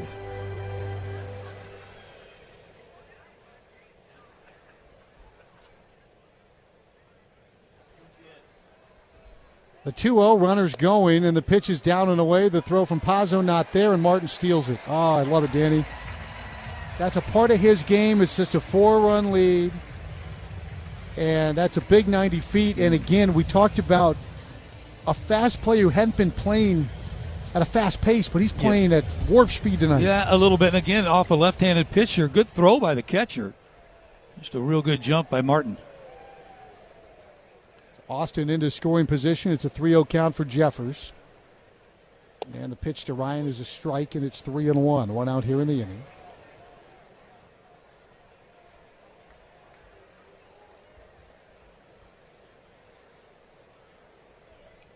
Wolfram is the 5th pitcher of the night as Jeffers peels one back into the net, and the count is full. You know, something about Baltimore's bullpen. They had been pitching pretty good as of late. At 3.17 ERA since June 16th. Twins got on him in the 7th, though. Turned a 2-1 game into a 7-1 game. Martin wants third. The ball is lined into the gap in right center field. Keep on running, Austin. Austin gets up as the ball bangs off the wall. It's a double for Jeffers. Martin steps on home for the 3rd time tonight, and the Twins lead at 8-3. Boy, Jeffers so good going the other way, and he goes the other way with power. Banging that one off the wall. It's a 3 RBI night for Ryan. Great approach here against left-handed pitching like that. We saw it with Martin going the other way. Little backdoor breaking ball that Jeffers let it get deep. Good swing. Squared it up, well placed. Austin Martin never saw the ball as he was stealing third as Lewis watches the strike. It's something we talked about a lot with Paul in Milwaukee. And he actually slid and then had to stand up and be hurried home because he didn't see that ball delivered to the plate and whacked into right center field. Royce takes inside. 1 ball, 1 strike. 8-3 in favor of the Twins. Trying to grab a victory here in game 1 of the series in the homestand. Pitch on the way, and Royce takes down and in. 2-1. Hey, looking ahead, brought to you by James Hardy. The series rolls on tomorrow at 6:40. We're on the air at 6. Bailey Ober gets the ball against right-hander Brandon Young. When you look ahead to home improvements, look to James Hardy. Hardy Siding, America's #1 brand of siding. 2-1 swung through by Royce. It's 2-2. Royce has been on twice.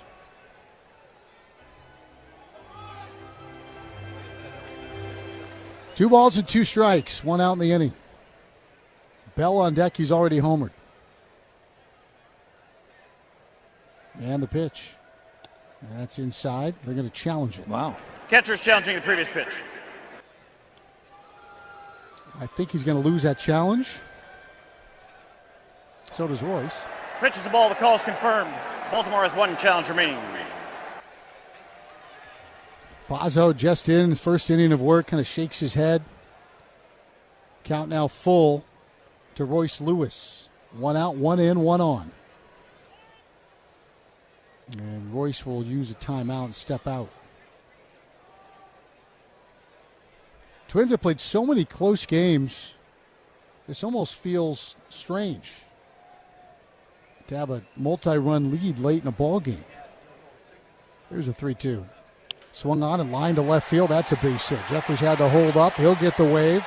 Beavers up with it. Jeffers steaming for home. The throw is cut. He'll score. RBI single for Royce Lewis.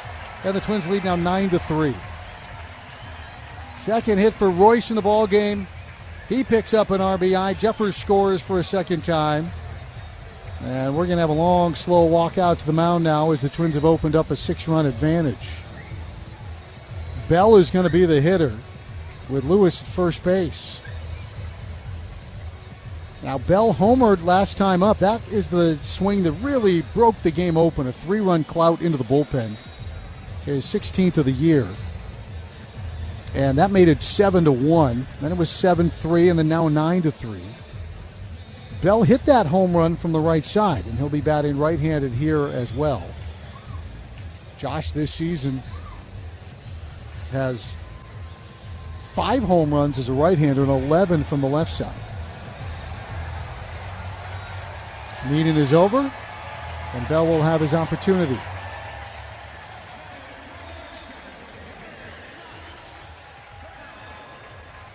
Rogers is up for the Twins. He's going to have the ninth. There's another lefty warming right now for the Orioles, which is odd because they only list 2 lefties on their roster. And Bell bloops one. Back of second base. Holiday won't get it. Drops in for a hit. Lewis stops at second. Josh Bell just fisted that one into shallow right field, and the hit parade continues. And that's 4 straight hits from the top of the order off of Wolfram. Boy, the top of the order, they've been on base all night long. And there are 2 on here for Keyshaw, who's been on 3 times. Got a pinch runner, I believe. Jackson. Alex Jackson will run for Josh Bell. Jackson, catcher by trade, but also one of the quicker Twins in terms of straight line speed. Trying to figure out who that lefty might be for Baltimore. As Keyshaw swings and fouls, and the count is 0-1.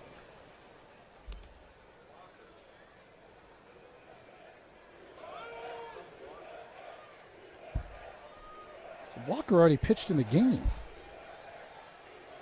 Is that a Wolfram? And this is Wolfram now. Yeah. Not sure what's going on. Swing and miss, and the count is 0-2. Hopefully we find out. Walker didn't pitch. That was Garcia came in. So Walker did not come in earlier. There was Garcia. It was Sanders, then it was Garcia. I could have sworn Walker came in and gave up the home run to Bell. I was sure he did as a pitch fouled off to our right. It rattles around. And the guy who gave the foul ball to the Rockford Peach earlier doesn't even move. And he's getting the stink eye.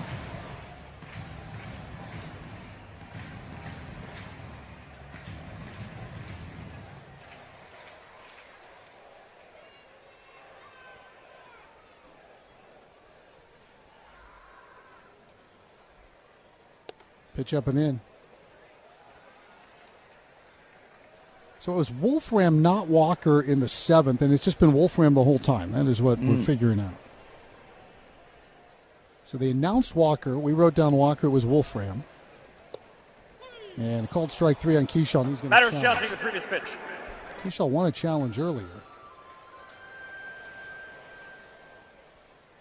And he won't win Call's this one. confirmed. Pitch is a strike. The batter is out. Minnesota has no challenges remaining. And now we're going to get Walker because here comes Alvarez. And with the switch hitting Brooks Lee due to bat, Wolfram has run his course. So Walker will at long last enter the game. We've got a dirty scorebook. We've also got a big Twins lead and a pitching change. This pitching change brought to you by Uponor, GF brand. Count on Uponor for plumbing that performs. A scoreboard update with John Vitas next on the Home for Twins Baseball. For 12 days in summer, we come from all over. To slow down. To Jetties, it's all about getting together. And that's why there's no fair like ours. The Minnesota State Fair, August 27th through Labor Day. From the ballpark to the farm field, Minnesota corn farmers make a big impact on our state. They grow the food and fuels we use every day. They enhance the environment through improved farming practices. And they support local communities through scholarships and educational programs. It's hard work, but they wouldn't have it any other way. Minnesota's corn farmers, ensuring a bright future for all Minnesotans. Learn more at mncorn.org.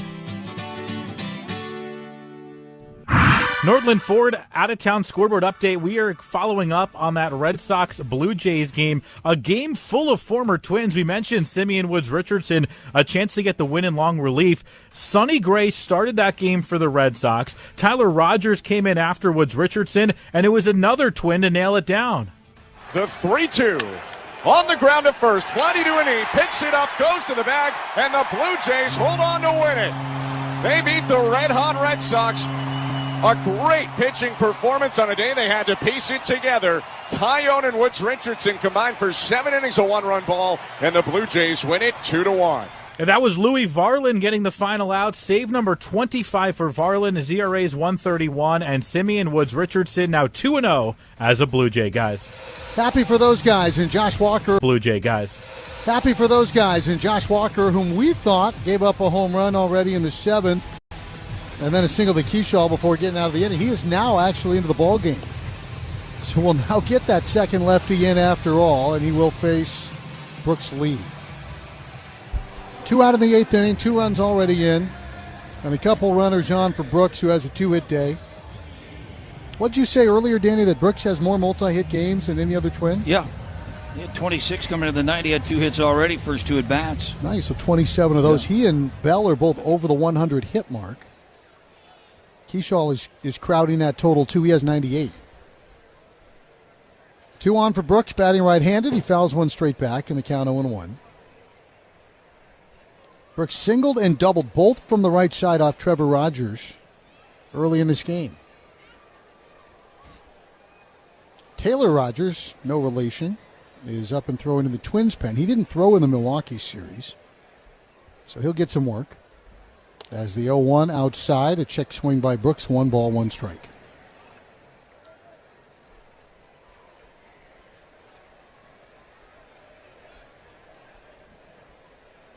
Couple of hits off the Miz yesterday, 2 more hits here tonight. Had the big game winner in Kansas City to snap an 0 for 13, and he takes high, and it's 2-1. We talked about the evolution of young players and Culpepper's on deck, Danny, and still Brooks, a young player, and it's you know, he's made the move to third. I think he's really settled in nicely there. We've seen the power. He's driven in some runs. And he hits this ball high in the air to deep left field. Stay fair. That is a towering fly ball deep into the corner, but foul. His childhood buddy Dylan Beavers chasing after that one. He was probably thinking, I'll never hear the end of this if he homers over my head. That'll be more than a long strike. 2-2. Hit 16, drove in 64 last year. They said you got to get better at defense. You got to make better swing decisions. I think he's done both of those things. Adding to his numbers and just continuing to grow. High baseball IQ. 2-2. That's taken low. And it's 3-2 now to Brooks Lee. If you could just say, you know what, we've got a switch hitting third baseman who's going to hit us 25 and drive in 85. Yeah, you'd be settled. You'd be happy with that. You'd be happy. Just put him in there in ink. 3-2, runners go. Check swing, foul ball. No, it's a swing and a miss, or is it a foul ball? Ball 4. That was ball 4. He didn't swing. A lot of different options on that play. Brooks started to swing, and then he looked at the umpire and he stopped. And it was like, did it hit the bat? Did it not hit the bat? It's going to be a walk, and the bases are loaded, and Danny Culpepper gets another chance for a moment here in his home debut.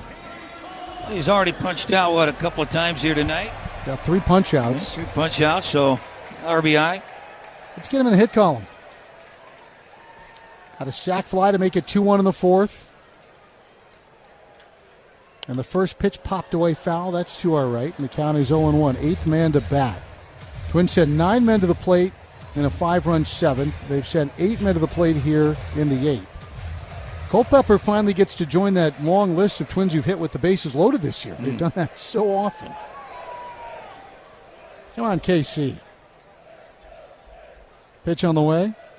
Culpepper takes it high. 1-1.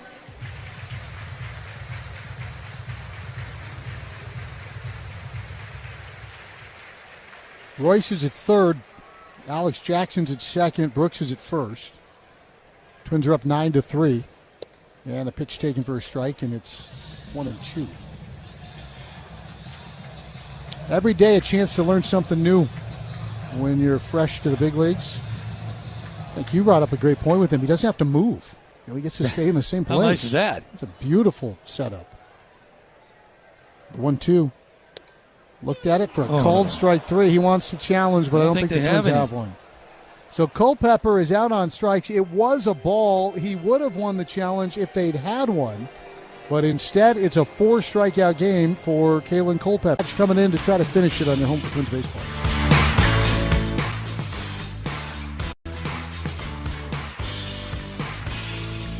This summer, find your island state of mind at Treasure Island.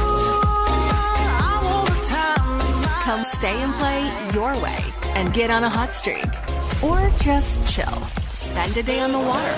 Or a night under the stars. No matter how you roll, we got you. So come play around or two and soak it up, because summer's too short to not go all in. Treasure Island Resort and Casino. Innovative is the hometown supplier of restroom and office essentials for the Twins. We're proud to sponsor the Double Plays program, donating $100 to Fight Like a Ninja every time the Twins turn 2. As workplace needs evolve, count on Innovative.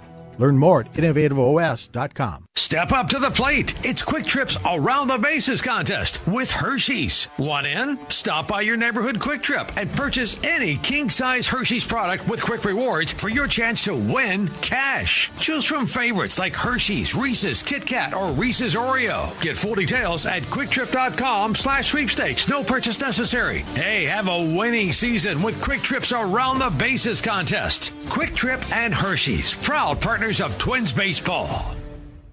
No matter how you drive it, there's a Ford for you. On the work site or out in the town, F-Series trucks provide power and toughness when you need it most. It's what makes them the best-selling trucks in America for 49 years. When adventure calls, the Bronco family always answers. That's because they're made for the great outdoors. With a flexible interior, the Ford Explorer adapts doors. With a flexible interior, the Ford Explorer adapts towards your needs. Visit your local Northland Ford dealers to find the perfect Ford for you. Plus, a great offer to go along with it. Based on 1977 to 2025 CY industry reported total sales.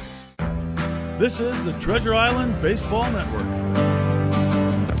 Taylor Rogers appearing in a ballgame as a Minnesota Twin for the 367th time. He passes LaTroy Hawkins at into 10th place on the all-time Twins list, facing Pete Alonso, and the first pitch is strike, 0-1. So Raj enters with as disadvantageous a matchup as he could have, facing the righty with big power in Alonso, and Alonso checks at a ball low, didn't go 1-1. Did not pitch in Milwaukee. Get some work in here today. Twins up 9-3. Alonso 0 for 3. And he takes down and in 2-1. Hey, one note, Dean Kramer, brilliant. 7 innings. He gave up 1 run on 1 hit. And again, that run was on the back end of a double steal on a strike 3 double play. Kind of a weird run. As the 2-1 hit back up the middle, and that's a base hit. They walked 1 time. Dean Kramer issued 1 walk. That was the guy who scored, Gunnar Henderson. The Orioles have now walked at least once in 110 consecutive games. And you're thinking, okay, is that a lot? The next longest active streak is 44 games. And that's the Tigers. So there's a weird oddity that you probably weren't thinking about when you got up today. There's Holiday. First pitch is strike on a sweeper. It's 0-1. You're talking about Kramer and the outstanding performance. Don't forget, he gave up 1 hit. That was a little swinging bunt hit. Yeah. He was outstanding. Didn't leave the apron in front of home plate. And this one lined into shallow right field, and that's a base hit. 2 hits given up by Rogers. Nobody out. It's an interesting note on Raj that came out on Friday. They put like this weekly packet together of some odds and ends. He has some of the softest contact in all of Major League Baseball this year. And that was a great example. I mean, it was not exactly a rocket into the outfield, but it goes as a base hit. And Raj has certainly given up his share of hits as a strike called, 0-1. But a lot of them have looked kind of like that.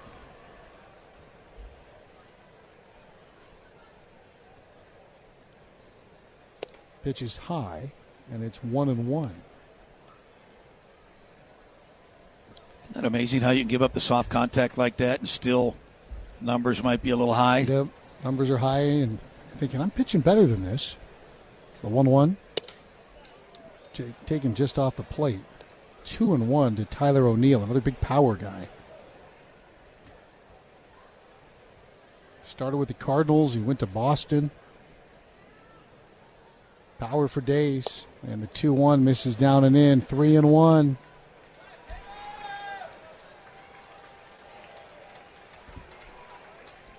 Little bloop by Holiday after the grounder back through the middle by Alonso. The 3-1 pitch is there for a strike. It's 3-2. Nobody out, top of the 9th. Rogers just trying to clean this one up and get the guys to the post-game spread. Try to put win number 59 in the books. all within 2 games of 500. The pitch he swung on and hit towards first base, picked up by Caratini. He'll flip it back to Rogers covering, and that's out number 1 as the runners advance. That was like a slow motion play. The ball was hit, and it was moving like slow motion. Caratini kind of gliding back forward, then Rogers kind of shuffling over, but they get the out. Yeah, you retreat to get the good hop, and that's a hop at around chest high, belt high. Good job by Rogers. Remember, left-handed pitcher falling off the third base side was able to kind of redirect himself and get over there. You don't see Rogers too many times fail to field his position. Nope, he's the first guy out there for PFPs. Jeremiah Jackson's going to be the pinch hitter, and it's worth knowing that the Orioles lead the major leagues in pinch hit RBI. They have 28 pinch hit runs batted in. And Jeremiah Jackson will pinch hit with runners at second and third. Right-handed batter. He's come up with some big swings this year. We saw a lot of him in spring training. There's a strike. It's 0-1. He was the last guy onto the roster. Remember, they had some injuries. Mm-hmm. Holiday wasn't ready, and Jackson just swung his way onto the roster. I mean, Jackson's on deck. Is this Franklin? Yeah, Franklin, not Jackson. Okay. So they announced Jackson, but Jackson's on deck. Franklin is taking the at-bat, and he rips one foul, and it's 0-2. That's Christian Franklin. So they got a Christian Encarnacion Strand and a Christian Franklin. Neither with a K. Here's the 0-2. Yeah, that's just off the outside corner. He nearly had a K. Different one. It's 1 ball, 2 strikes.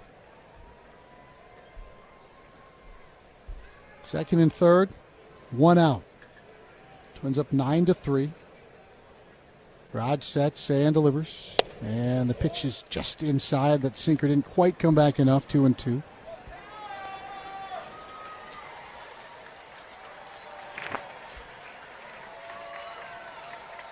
Rogers sets and delivers 2-2. And that one hit him. I think he hit him with the back foot slider. And the bases will be loaded for the aforementioned Jeremiah Jackson.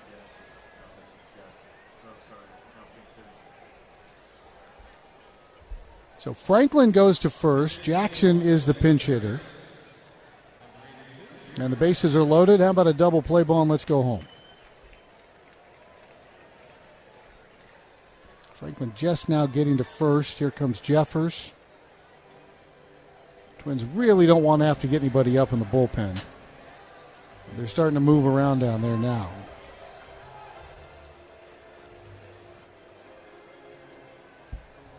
It's a 9-3 lead. Rogers gave up a clean single, then a bloop. Got a ground ball out, then hit a guy on the foot.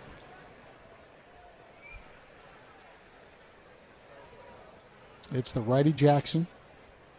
And the pitch is taken high, and the count is 1 ball, no strikes. The Rogers just having one of those nights.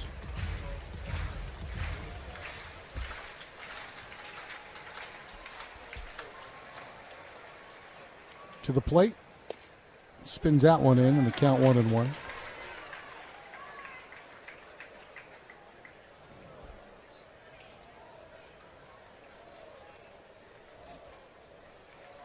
Jeremiah Jackson awaits. And the pitch is swung on and fouled away to our right into the press box. The Peaches are up there looking for a souvenir.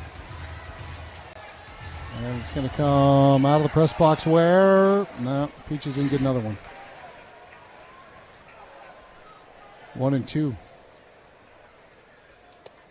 Pitch just low. And the count 2-2. Good shot on Twins TV of that foul ball going into the press box. You know what that means? The one I caught remains the only foul ball that the camera never tracked. It's a Matt Gengel conspiracy. 2-2. Down and in, 3-2. Come on, Raj. And they got a righty throwing now. But Derek Shelton Gomez does not want to have to come in and take out Rogers in this situation. No. You don't want to take out proud veteran. You also don't want to have Gomez in this ball game. Mm-hmm.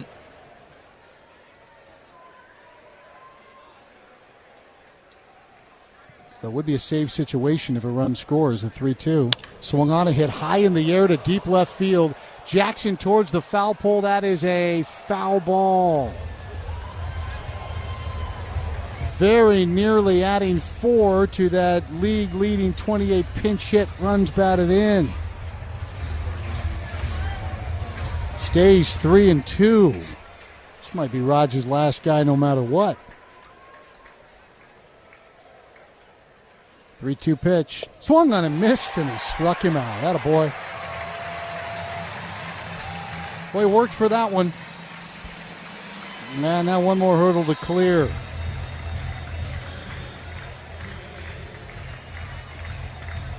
Rogers kicking away at the dirt. It's going to be the righty Mayo. Trying to close out a 9-3 game. First pitch. Backdoor sweeper strike, and the count is 0-1. Well, Danny, it's a great way to kick off this homestand. Twins can lock this one down. Well, coming in here off of that tough road trip here, they played well. Foul ball straight back, 1 strike to go. You know, I talked about a pitch away, a hit away. Well, they did everything tonight. They pitched well. They hit well. They caught the ball.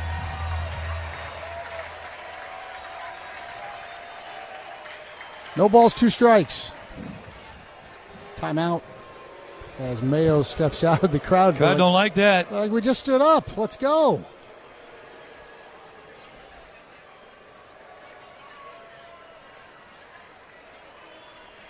Bases loaded. 2 outs and 0-2 pitch. Rogers delivers. Swung on and hit in the air, right field. Keyshaw chasing after it, won't get it. Drops for a base hit. 1 run scores, 2 runs score. It's going to be a 2-run single for Kobe Mayo the other way, and this is going to be a 9-5 ball game with a couple of runners on board. And now a look into the dugout. They got a lefty-lefty matchup. Lefty is Colton Cowser. You got Joel Payo in the on-deck circle. He's the catcher who came on. And Raj will face Cowser. So 9-5. First pitch. That sweeps in, strike. It's 0-1. Rogers crowding 30 pitches here.